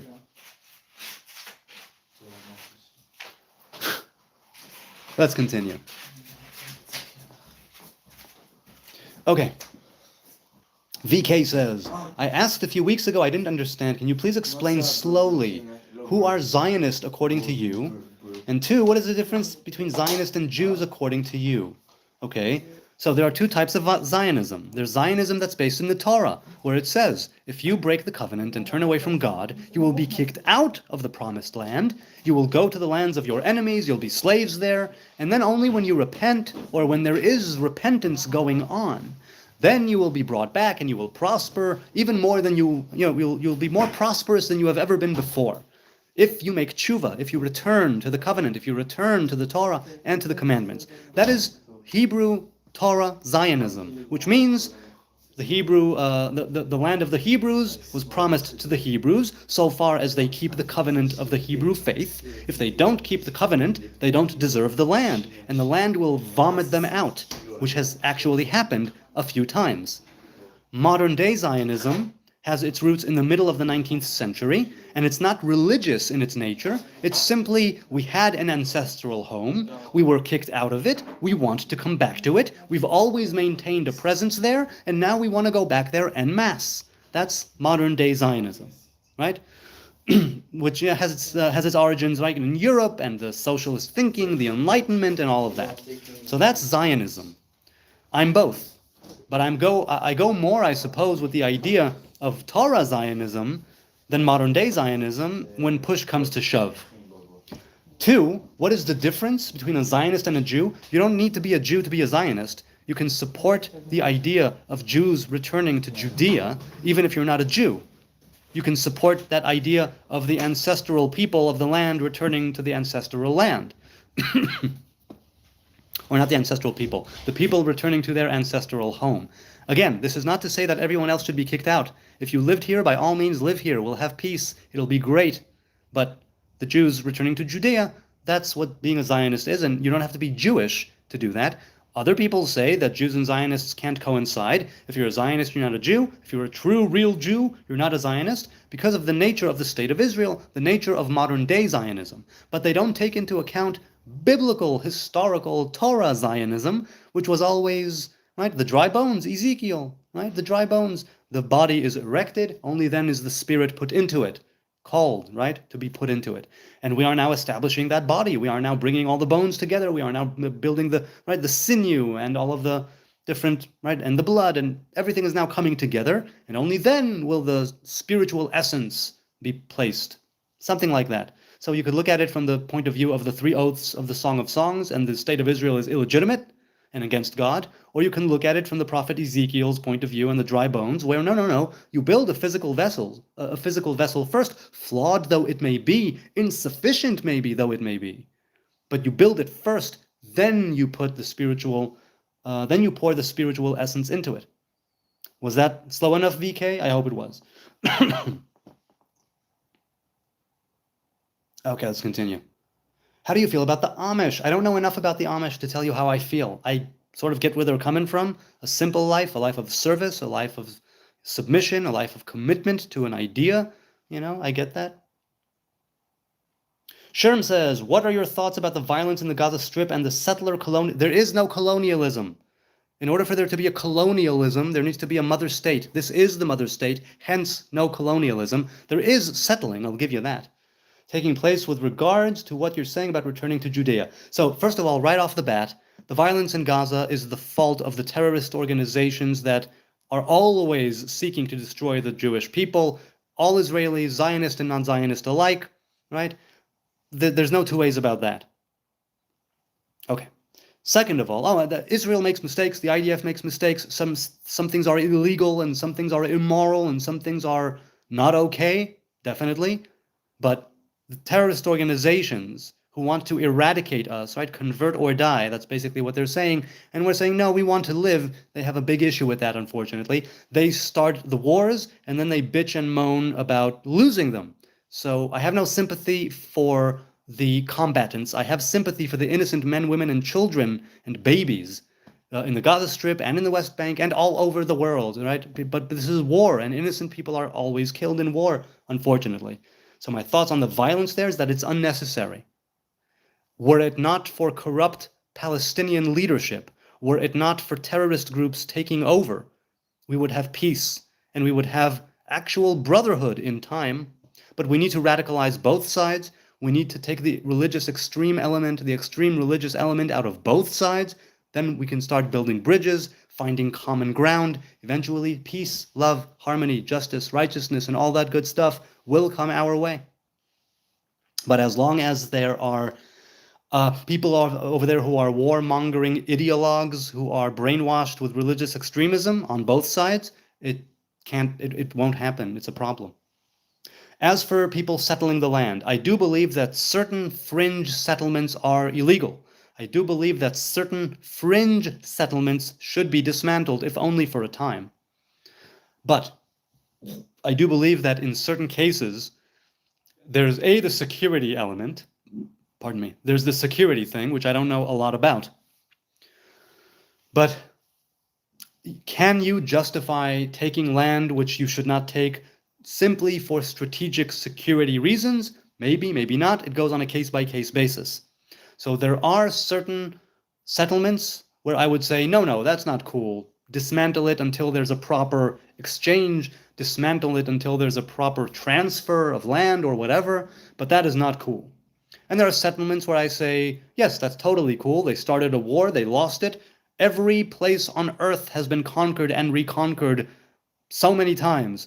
And yet people forget that all of the empires that have ever been, from Babylon and Persia and Greek and Rome, all the way to the Ottoman Empire and the British Empire, all of them took over land. All of them kept a lot of land. All of them were conquerors. Nobody seems to have a problem with those people conquering and keeping land. It's the Jews. When the Jews do it, oh, you're not allowed to do that. Jews are not allowed to win wars. It's a problem. It's a problem for them because we keep on winning them by the grace of God and by the courage and sacrifice of the Hebrew people here in this land. So I believe returning to Judea is a good thing, but I believe that in some cases, definitely the people who live there now should be taken into account. You can't just kick people out willy-nilly with absolutely nothing to go by I'm returning. It's like, no, you need to have something else besides that. Something. You could call it, like legal legitimacy, divine legitimacy, I don't know what, but you can't just come and say, oh, this is mine now, right? Even war and conquest is better than that. All right. Mbos says, as far as I've studied, I've read that the founders of Zionist movement were atheists and agnostics. Exactly. Because modern-day Zionism is rooted not in the religion, not in the faith, not in the commandments, not in tshuva, returning, not in the covenant, but in agnosticism and secularism and anti-religion. That's why the Neturei Karta say the state of Israel that was established by the secular socialist people is illegitimate and not right in the eyes of God. That is why we are against it. That is why we deny that. That's why. So the Zionist movement of modern-day Zionism, yes. The religious Zionist movement also reared its head very shortly afterwards, and maybe even aligning with it, right, in conjunction with it. But again, Torah Zionism, written in the book of Deuteronomy. Torah Zionism, that's the way to go. Modern-day Zionism, though, is highly debatable for sure. Matthew says, Mike says, I'm sorry. Mike says, what kind of things do you do on Shabbos? Well, I eat very heartily, and I learn certain things that I don't learn in the other days of the week because it's a sacred day, and I learn things that are more set apart, let's say. Higher teachings, if you will. I sing a lot of songs, a lot of hymns, Zmirot, Shabbat as they're known. Hang out with the family. Take a nap when I can. Well, little kids I don't usually, but when they're a little bit older, definitely I'll go back to napping regularly to have a nap. That's in a nutshell what I do on Shabbos. Yeah. Matthew asks, do you ever go out for international food, vegan Thai perhaps? Yeah, I love me some good pad Thai without the eggs, right? Just a eggless pad Thai. I love that. Is eating international food pretty common since you are in the city? Or does the food culture feel more homogenous day to day? No. Well, look, I am not a foodie by any means. I can live on, hummus and bread and salad and trina. That's all I need, really. and maybe some other protein, thrown in there. But I'm not much of a foodie. I can basically eat the same things over and over. I have a very lazy palate. I'm a very lazy vegan. So, but for people who do enjoy food, and I work with some people who go out every week to some restaurant or another, whether it's here or Tel Aviv or, up north, there's a lot of international food everywhere. It's a very international city. A lot of people here, different cultures, different things. So I don't go out. I barely ever go out. And when I do, I don't know, whatever people are having, I'll have the vegan option, or I'll go for the side salad or whatever if there's no vegan option. So I'm not the one to ask, but there's definitely tons of culinary adventures going on around me all the time. So it is very common, but I don't partake of it. I don't partake of it. Big Nasty said hi. Oh, hey, I'm also nasty. Are you the bigger nasty? Who's nastier? Well, we'll find out, won't we? Chrissy says, which verses? Oh, he's talking to Tenebris. Okay. Robert says, can you do your best impression of a monkey? Well, I already did that one, man, but Robert, I'll do it for you. Hang on, I'll throw some feces. There. Why the hell does the Talmud encourage marriage to a 3-year-old girl? It does not encourage it, Internet Essentials. It brings it up as one opinion when dealing with prepping for marriage and who is it that can be wed. Also, it's not necessarily wed, it's betrothed. Not necessarily wed right then and there. It means it means that it was given as one opinion.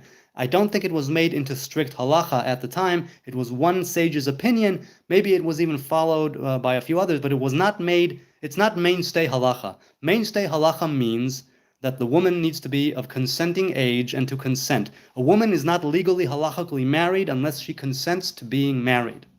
So that's how that goes. As for why the hell does it encourage, it does not encourage. But many times in the Talmud, because it's an ongoing discussion and an ongoing debate, many times people will erect a straw man or a steel man, give an extreme case, here and there, in order to reach a consensus in the middle, because you must remember, halacha is derived from the Mishnah and the Talmud. Halacha is what the people follow. That's for the masses, for the mob, for just the mainstream people. What is the rabbinic law? When you have different opinions, it's this and it's that and it's that, and then halacha is X. It's like, okay, so now the people need to follow X. The tradition before was a couple of different things, but now they follow one. So in other words, it's a debate. The Talmud is where halacha is derived from. It does not specify halacha in it. It's just the debate. It's just how they reach it. What verses or other teachings from the Mishnah or before do they use to anchor their opinion in, right? What are they basing it on? It's a debate spanning hundreds and hundreds of years, right? Going back to the Mishnah, going back even to previously, if they're bringing up Bible verses and whatnot. So in a discussion, sometimes you bring up an extreme case to make a point that would be right for the middle, to derive halacha from. That's why it's not encouraged, it's simply stated as a man's opinion on when a woman can be betrothed or maybe wed. But it definitely isn't halacha. As far as I know, I might be wrong, definitely not modern day halacha, rabbinic law. And I'm pretty sure it was brought at the time to couch an argument, right? And to bring the parameters of an argument in order to later come to an agreement when halacha is derived. Something along those lines. And even if I'm totally wrong about that, let's say, we can say that it was 2,000 years ago. It was oral law which was written down, which was not supposed to happen. The oral law is one that was supposed to remain oral and evolve and progress through the course of time and human history and the Hebrew civilization and whatnot. But because it was written down due to necessity, now we are sort of stuck with it, as is, as such. And that creates a problem, because the world of 2,000 years ago is not the world of today by any means. In some ways it is, and the world keeps on turning. And in other things, like marrying a 3-year-old or being engaged to a 3-year-old, that's kind of, no, let's not do that so much. So over the course of time, even if it was halacha before, actual halacha, right? Rabbinic law, yes, you can wed a 3-year-old and sleep with a 3-year-old. It would not be halacha now, because we've progressed, we've evolved, we've changed. And so we are stuck with these scrolls and books of Mishnah and Talmud, but these were never supposed to be written down to begin with. It was supposed to remain oral. But because it was all about to be forgotten and lost, they said, we will do the unthinkable and write down what was supposed to remain oral. And so it was a decision that completely changed the Hebrew faith from that day on. Completely, right? So yeah. Let's continue. Robert says, I love you all, everyone. That's nice. Says, for Sukkot, are people as picky about picking the other three species as they are for the citron or etrog? Probably not. Probably not. No. People, like, in general, I'd say they are a lot more picky about the etrog than anything else. I'm not picky. I'll take the bottom of the barrel, just barely kosher, halachically kosher set. I don't go for all of those, fancy schmancy hundreds of shekels, arba aminim, 4 species. A very good way of explaining this Talmud verse. Well, Talmud has no verses, right? It has arguments. It has pages, but not verses. Let's not do that so much. Yes, let's not do that at all, right? At all, if that was unclear. What's your take on Lashon Hara? Real Jack Matt says. Well, my take is that you shouldn't speak evil of your fellow human beings. You shouldn't spread rumors just for the sake of it. You shouldn't be spreading lies. And you should, if it's necessary, you could curse, I suppose, but keep it sparse. So when you curse, it actually means something. I don't mean curse like put a curse on someone. I mean, say a swear word or curse at somebody. It's like you should pick the right time and place for using strong language, because that would make it stand out. And if you're simply used to cursing, which some people do attribute to being Lashon Hara, evil speech, evil tongue, though I don't necessarily. But for me, evil tongue, evil speech is a lot more spreading lies and misinformation and spreading rumors about people, talking about people behind their backs, stirring the pot directly, indirectly, and knowing that that's what you're doing, right? And consciously saying things that you know will lead to that whole game of chess. I think that's what it is. But I don't know. Also, the Chafetz Chaim, right? The Chafetz Chaim, some of the things that he said were not true halachically, and then they sort of became halacha. Something like avak lashon hara, the dust of evil speech. It limits you to such a degree that you can barely open up your mouth to say anything. And it wasn't halacha as far as I know before that, or at least not straight up halacha, I guess. The thing with halacha is you can always make it more stringent. You can always put more limits, right? And that can cause a problem because you don't want to limit yourself so much that you're just like an agoraphobic, fearing everything, sheltered. That's not good physically. It's not good psychologically. It's not good for society. So I take issue with that. But yes, Lashon Hara is definitely something I try not to be a part of. If I do curse, it's like I tell my kids. I tell them, you know what? There's a time and a place for cursing. Don't make it part of your regular speech. Yeah, people will call it vulgar. People will call it this. No, I just say because you want your F-bombs to mean something. You want your S-bombs and C-bombs to mean something when you say them. You want it to have some strength behind it. Maybe, maybe not. Maybe it's simply the way that you speak, right? Gary Vaynerchuk is the classic example of this. Just an old school New Jersey boy who curses all the time. And he says, I don't mean to offend anybody. That's simply how I speak. It's like, okay, cool. But with the Hebrew faith, the Hebrew tongue, it's more like, yeah. And he's Jewish, right? I'm not saying that I got nothing against him. He's a great guy. But as far as I can tell, I read his book. Which one was it? I don't remember. But I read one of his books, and he's an inspiration, to be sure. In hunkering down and doing your thing. Point is that if you curse too much and it simply becomes part of your ongoing vocabulary, it can sort of pathologize your speech, I guess. And maybe it would make it would make the times when you mean it matter less. I guess that's what I'm saying. Okay, let's continue. Confucius is good, says Luke Miller. You know what? I haven't read enough Confucius. I'm a fan of the Tao Te Ching. I love me some Lao Tzu. I've read some of the I Ching, right? The Art of War, Sun Tzu, but I haven't read Confucius.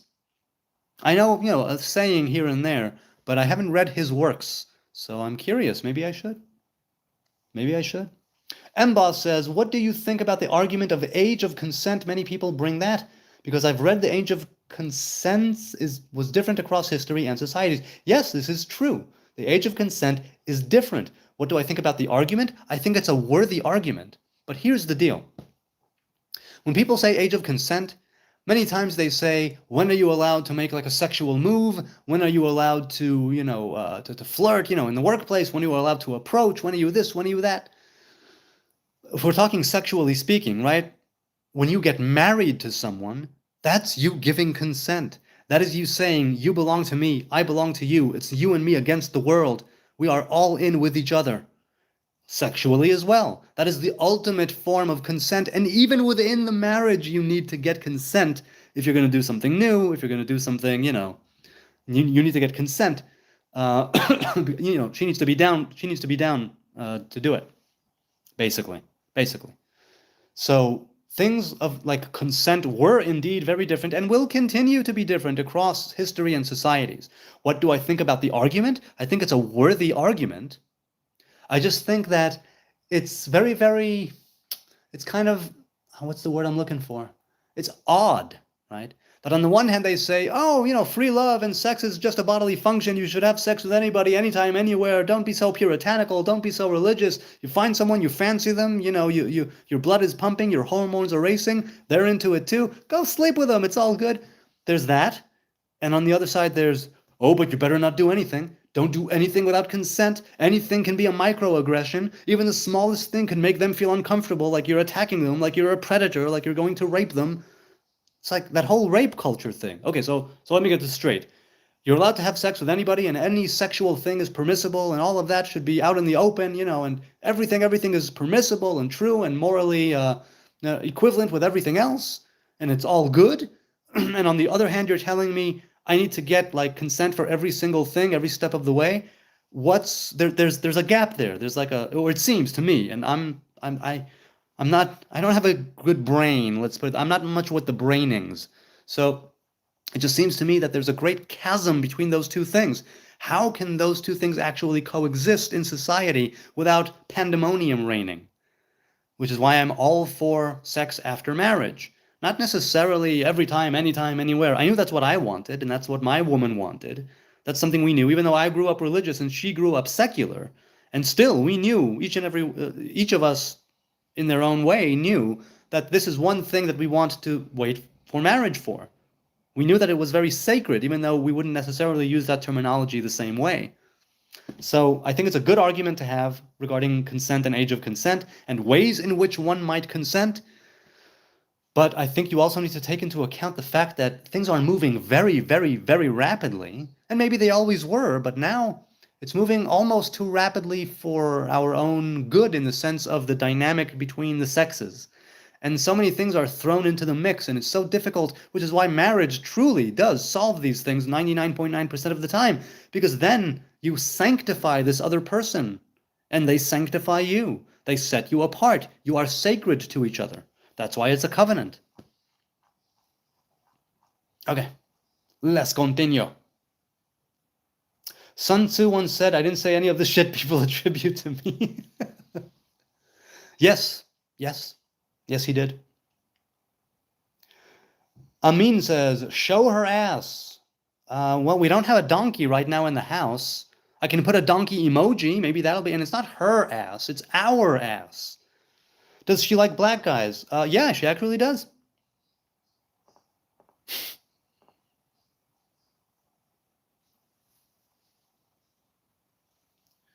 At least this man is decent and not a radical loony, says Noda. I have my decent and indecent moments.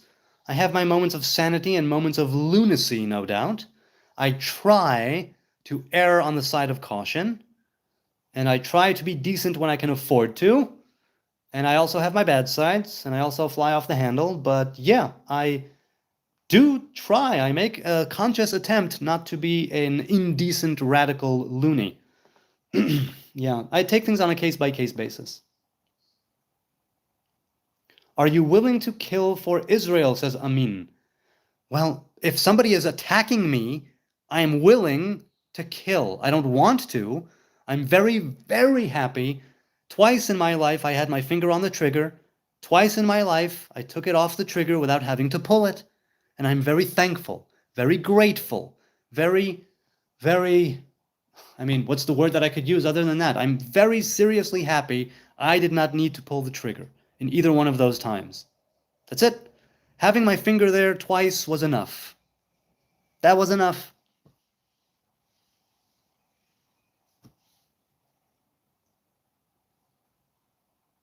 Stinky Father says, imagine thinking you're not radical and saying this Jew isn't a radical.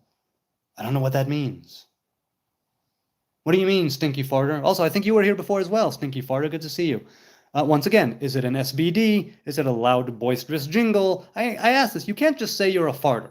What have you been eating? What have you been smoking? How is your peristalsis? We need to know these things. Okay, let's continue. Did your loved ones die for your loved ones and Jesus, says Diana. Well, I will die for my brothers and sisters if necessary, but for Jesus, no, he's already dead. He's a dead man. I don't need to die for a dead man. So, no.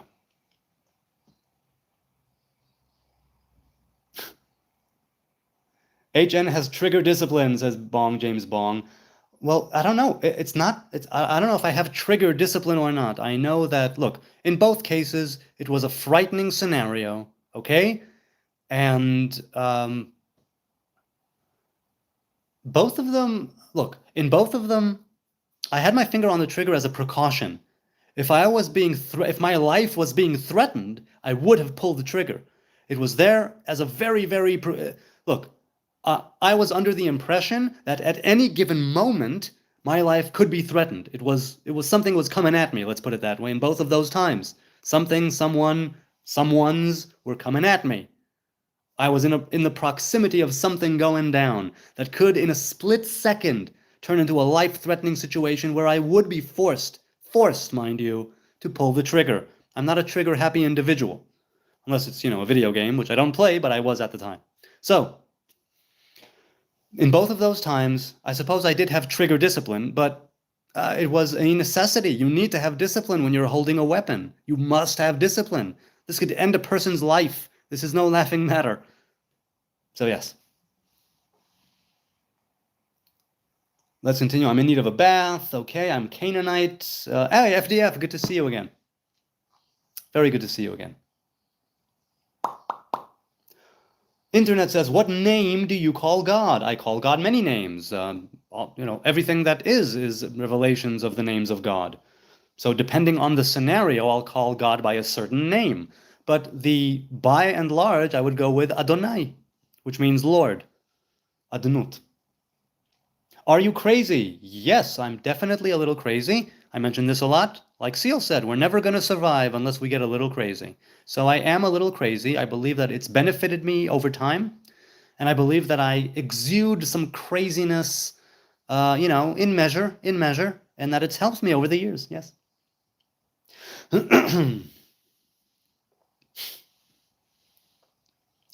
Was it an Arab Jew, says FDF?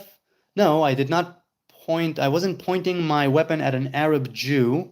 No. Teach this discipline to your IDF. Io Chen, it was the IDF that taught me the discipline. I'm going to teach it to the IDF. It was the IDF that taught me the discipline. So there's no need to teach the IDF. Okay. Sher Muhammad says, there is dissonance in your argument for peace under a Jewish state without reactive terrorism and settling via conquest. Well, conquest that we did not bring about. It was forced on us in a defensive war. You seem to be missing that little nugget of information. We had peace after the 6-Day War, but settler expansion radicalizes the displaced. Okay, but in the 6-Day War, we also gave back a lot of things for peace. including, right, the Temple Mount. So I also, that's untrue, and I'll tell you why. Because the radicalism was there even before 1948, right? The call of Itbach el Yahud, slaughter the Jews, was around way before 1948, way before the establishment of the State of Israel. Look at the Hebron massacres, right? Look at the different persecutions and the pogroms and the attacks from, the early 20th century until 1948. There's no way in hell that you could make a coherent and valid argument that says that the Muslims were all on board with living side by side with their Hebrew neighbors and, coming together and eating hummus, at the... No, not... You can't. You can't make that argument. If you can, I would love to hear it. I really, really would. I'm not saying that to be, facetious? No, that's a different thing. Anyway, I'm not saying that to sort of, I'm not saying it out of sarcasm or any kind of, no, I'm being serious here. Show me how we had peace when we, the Hebrews, were attacked even before, way before the State of Israel was even a thing. Okay. As for the dissonance, I think that, look, Arabs and Muslims alike are conquerors. It's part of your heritage. It's part of your history. Arabia, right, was the Arabian Peninsula, and it conquered. Muslims conquered things way beyond Arabia. Conquest and taking shit over is in your DNA, so to speak. It's in your history, running throughout the entire history of Islam, pretty much, right? There's Dar el-Harb and Dar el-Islam. Basically, the places where Islam rules and the places where Islam has not ruled and will rule, right? The places where there is war. Okay? That's Islam. So, I don't exactly say that there is a dissonance. I say that this is an ideological thing, right? So, saying that it has to do with displacing and land and settler colonialism, I don't know. I think you are wrong. I think in that you are mistaken. You can say, right, reactive terrorism. No, I think terrorism existed way before there was anything to react to. So what you're saying is false. Even if the advent of the Six-Day War and everything after that, even if the settling that was around then, even if it did sort of buttress it or expand the terrorism, it was not reactive terrorism, it was just straight-up terrorism. Though I don't deny that there's a very good chance that the settler expansion further radicalized those who were already radicalized. Why do you think we were attacked in the Six-Day War to begin with? Because the people around us wanted peace? Because they wanted to live side by side with the Hebrew people? No, they wanted to slaughter us, slit our throats, drive us into the sea, convert us, if possible, I suppose, to live under Sharia. But that's why the Six-Day War took place. So you can't come and say, we had peace after the Six-Day War. If you're only looking at that time frame, sure, I guess you could say that. But if you look at a wider time frame, it always comes back to what time frame are we choosing to look at? What are the parameters of the times? What is the lens through which we are looking at these arguments? If you just take that, sure, your argument can make sense. If you widen the scope, wait, something happened? Okay. If we take it into a wider scope, your argument does not hold water. Sorry. It simply doesn't. Okay, let's continue. After the Roman... Oh, all you fake Jew, says WXEXSA8. Yeah. No such thing as a fake Jew. If you're a Jew, you're a Jew. That's it. Even if I converted this morning, I'm still 100% a Jew. Unfortunately for you people who, say that I'm a fake Jew. Let's see. Anti-Semitism in these sheep people, says Noda. Wow, I've been on for almost 2 hours, so a quick aside to say thank you. I deeply appreciate all of you out there, those watching now, those watching later, those that swiped up for a second, "Bugh, what is that?" and swiped away, those that stayed for a bit and swiped away, those that were frustrated because I wasn't reading their chats, those that came off and I'm still here, whatever. I deeply appreciate your time and your kind and gentle attention and the engagement, the trolls, the lovers, the haters, the subs, the views, the likes, the rants, the raves, the insults. I love it all. I don't take it for granted. You're taking time out of your day, out of your night, possibly out of your weekend to sit here and listen to my rants, raving, ramblings, and blah, blah, blahs. You could be doing pretty much anything else right now, but you're doing this, and we're sharing a moment here. Many moments, and I definitely appreciate it. I don't take it for granted. And now back to the chat. Okay. Kim says, you are the best. So Kim has been leaving these messages. That's why I thought maybe he or she were a bot. It's always, you're awesome, your awesomeness, you're awesome, which I do appreciate. Thank you. Thanks, Kim. I deeply appreciate that. Okay, let's continue. My buddy. Indeed. I love Israel, just not the government, says Diana. Okay, fair enough. Fair enough, because politics is a dirty, dirty game, and governments do terrible things to their people and to people outside of their own people. So I understand why you would love Israel but not the government. I sort of feel the same way. That's why I haven't voted in about 20 years. Mboss says, I don't know why you associate extremist Hamas ideology with Islam. No, I didn't say Hamas. I said terrorism, terrorist groups. That includes Hamas, that has its roots in the Muslim Brotherhood. That includes Fatah, that includes Hezbollah, that includes the Al-Aqsa Brigade, that includes all the different groups. Islam is against forced conversion. You know what? As far as I can tell, this is precisely what I say when what I mean when I say that I don't know Islam. I know Islam in the Middle East a little bit, but I don't know Islam at large. What I do know about Islam is that yes, Islam is called submission. That is literally what the word Islam means. Submission. Submission to the will of Allah. And God, Allah, wants us all to follow Sharia, wants us all to be Muslim, to accept the Quran and Muhammad, right? Muhammad Rasulullah. Muhammad is the prophet of Allah. He is the final revelation. The Quran is the final revelation, the final book. That is the final covenant.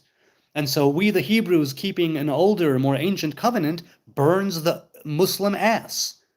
So you can't tell me that Islam is against forced conversion. I'm not Muslim, so I can't say that you're wrong. But you can't tell me that it's not against forced conversion. It's kind of like saying, no, don't force it. Just treat them so poorly that they would be forced to convert. Sort of treat them very poorly and then give them an out and say, oh, but you can convert, and then all of this opens up, you know? Muslims and Jews lived together for thousands of years under caliphate. Yes, the caliphate, right, so Jews were dhimmis, they gave the jizya, the tax, which I've heard arguments for and against the tax, by the way, but they were second and third class citizens, let's say. I'm even willing to go with that. Let's say I'm even willing to go with that. It's true that Muslims and Jews lived together, but there was, how shall I put this? Nowadays, there is no caliphate, right? If you would tell me, no, the caliphate, well, I know Muslims, Sunnis, Shiites, it's this Khalif, it's that Khalif, whatever it is. I'm not sure what will go down there and who the true heir of Muhammad is. I don't know anything about that. But I do know that nowadays, without a caliphate, right, it's a problem. So if you would tell me, no, we're just going to establish a Muslim caliphate here, then we'll be able to live side by side. You will be second or third class citizens, you'll be dhimmis, and you'll give your jizya, your tax. Am I pronouncing that right? I think I am. Anyway, the skull tax. You'll give your skull tax, and everything will be cool. I'll say, okay, it's been that way in the past. It's not ideal, I suppose, but it's been that way in the past, and you're right. There were many years where Jews and Muslims lived side by side, but it's not happening now. Not at all. Not for a very long time. So I associate extremist Hamas ideology with Islam because they themselves write it in their charter, and they cite, right, the Quran, and they cite the Hadith, and they cite Islam as the reason, right? And their submission to the will of Allah as the reason for them wanting the entire place to be Muslim, from the water to the water. I've read the charter. It was years ago, but I read it. Okay, let us continue. Was Adam a Muslim? No, Adam had no faith. Adam had no religion. That's part of what's so awesome about the Edenic mindset. Adam was simply Adam. He was simply human. He was a human being doing his human thing. There were no other cultures. There were no religions. There were no separate tongues. It was just a simple, plain existence. Simple, plain existence. So what was Adam a Muslim? Yes, he was a Muslim, and he was a Hebrew, and he was a Christian, he was a Baha'i, he was a Rasta, he was a Hindu, he was everything. And he was nothing, and he was none of those things.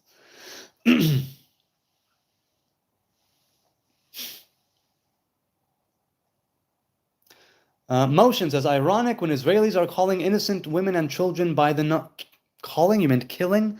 Okay, I'll address it once again for the millionth time. Hamas and other terrorist groups use the civilian population as human shields. They revel and glorify every death. They are a revolting death cult, right? Their martyrs, their shahidim, their shahids are fodder. That's all they are. Their leaders, meanwhile, are getting fat and rich. They don't care about the population. They took billions of dollars in aid, and they built munitions, and they bought ammo, and they bought weapons, and they built terrorist tunnels. They didn't invest in infrastructure. They didn't invest in bomb shelters for the civilian population. Not a thing did they do. They made themselves rich and fat, and they gave more money for terrorist actions, for recruiting more people, for giving money to families of terrorists who killed themselves and killed Jews. So innocent women and children are dying because of Hamas primarily. It's war. Innocent people die in war. It's a war which Hamas began this time around, like in many other times around. So, it's not ironic. It's simply the facts of life. Innocent people die in war constantly, all the time. I wish that wasn't the case. I wish it would be combatant versus combatant. But even if you say that, if you look into the statistics, if you're talking about numbers, right, they're killing by the numbers. Look at the actual numbers, and you will see that the IDF is currently conducting the most moral and humane possible urban warfare in the history of urban warfare, and that the combatant to non-combatant ratio, or the non-combatant to combatant ratio, is the lowest ever in any recorded urban war. That's what I've been told by people who know what they're talking about. I'm not pulling this out of my tuchus here. Okay, let's continue.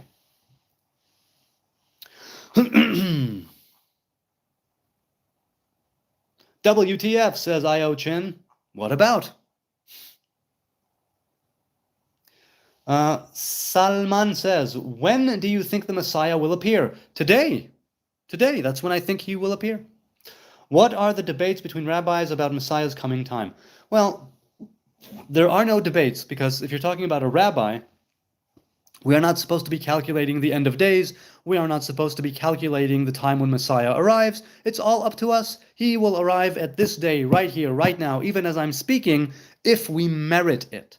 And so, we busy ourselves with wanting to live the kind of life that will merit the coming of the Anointed One. So we will be able to identify the King, embrace him as a people, give him the crown, pour the oil on his head. He will sit on the throne of the kingdom of Israel, and, and a new phase will begin. But the thing is that we're not simply looking for Messiah.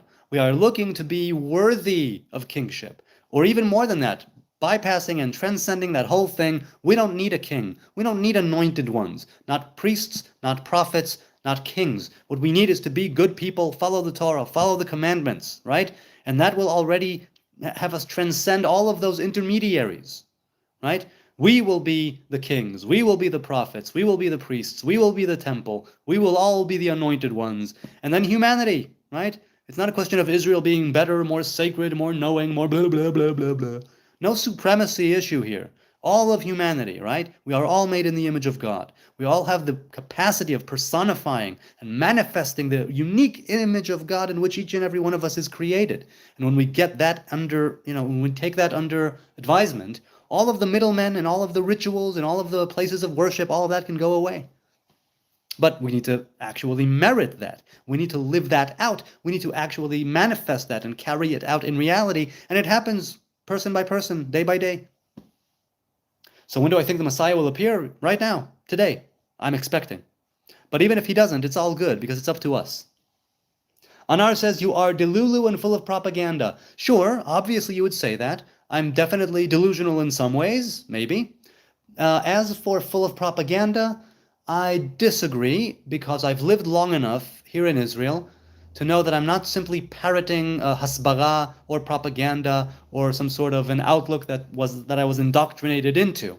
I've lived enough, I've experienced enough, I've seen enough, It's my own personal view, but I do try to take into account the Muslim population, the Arab population, the Christian population. So, yes, I'm delusional, but I'm not full of propaganda. I take issue with that. Okay, let's continue.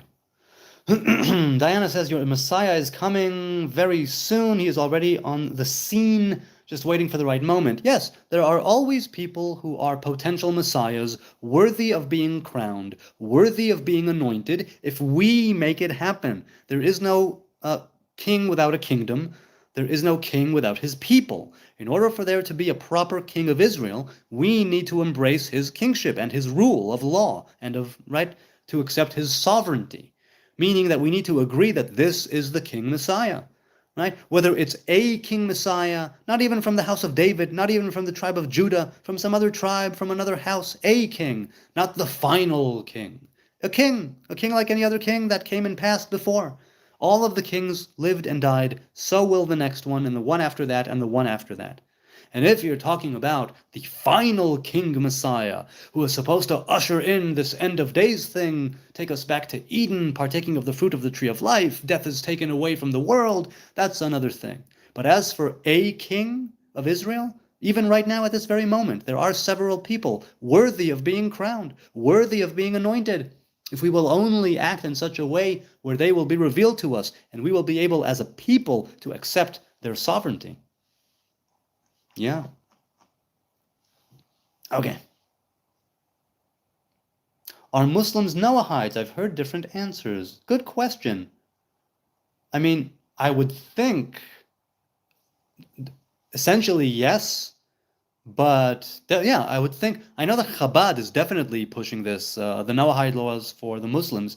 I know they are definitely pushing this, but the Noahide laws is a dispute in halacha itself. Some people say that it is a thing, some people say it's not a thing. So you've heard different answers. I'm curious, Racy, what are the answers that you've heard? I mean, not the yes, no, maybe. I could think of that myself. What are they? What are the yes, no, maybe anchored in? Okay, let's continue. This guy should do an actual podcast, says 7-Eleven, with a guest that can point out his hypocrisy instead of cherry-picking comments. Well, look, I don't cherry-pick comments. When I look at it and I see a comment, the comments are going at a very rapid rate. I definitely can't address every single one of them. Also, I'll have you know, I've spoken of Jesus hundreds of times. I've spoken of Palestine hundreds of times, of the genocide hundreds of times. There's only so much. I'd want to do other things and get other questions in and not just speak of Jesus and of how, Palestinians are being slaughtered and it's genocide, and because I've spoken of it. So you go ahead and think that I'm cherry picking. I'm cherry picking things that are in the chat, and I don't shy away from arguments. I don't shy away from being called out. I don't shy away from being fact checked. Just a week or two ago, a person fact checked me on something. I admitted that I was wrong. I pinned his comment. I pinned my comment to the video after I was done streaming, saying that I was wrong and giving him credit and giving him thanks for I still disagreed on a few things he said, but yes, I was fact checked and I took it under advisement and I checked it out, and he was indeed correct and I was wrong. So it's not that I'm cherry picking those. If I'm being hypocritical, leave a comment. I answer every single comment. Even if I don't read it in the chat, because it's going very quickly, I'll read the comment and I will address it to the best of my ability. Also, yes, I am flawed. I am hypocritical. I try not to utter hypocrisies, but I sometimes can't help it because I'm a flawed individual, and sometimes I fall short of what I want to say, sometimes I fall short of what you would consider to be the ideal thing to say, or the way to say it, my tone of voice, whatever it is that you're considering to be hypocrisy. By all means, tell me where in the video, or leave a comment, or whatever, timestamp, no timestamp, I will address it. And if I am able to discern and say in truth that I am being a hypocrite about this or that, then I will say, taking into account things that I was shown recently, I was a hypocrite about this or that. It would make me that much of a better individual, and this is part of what I'm seeking to do in this life, right? To become better. So I don't shy away from people challenging me. I don't shy away from people calling me out. To say that I'm cherry-picking the comments, you don't know what's happened in all the hundreds of previous live streams that I've done. So, yes. On that note, maybe I will go. Yes, it's been over 2 hours, so I think I'm going to go. Good people, this has been a pleasure. God willing, I will see you tomorrow for another live stream. I'm not sure when, but once again, I thank you for your time and your wonderful attention, the loving and the hateful comments, whatever it is, the subs, the likes, the views. It's so awesome that I get to do this with you. It's raw, it's live, here from Jerusalem. We're discussing anything and everything pretty much, and I love it that you're here with me. So, until tomorrow, I hope, good night from Jerusalem. Be blessed, be a blessing, be the light in other people's lives. Have a great weekend, have a great new week. Much love from Yerushalayim.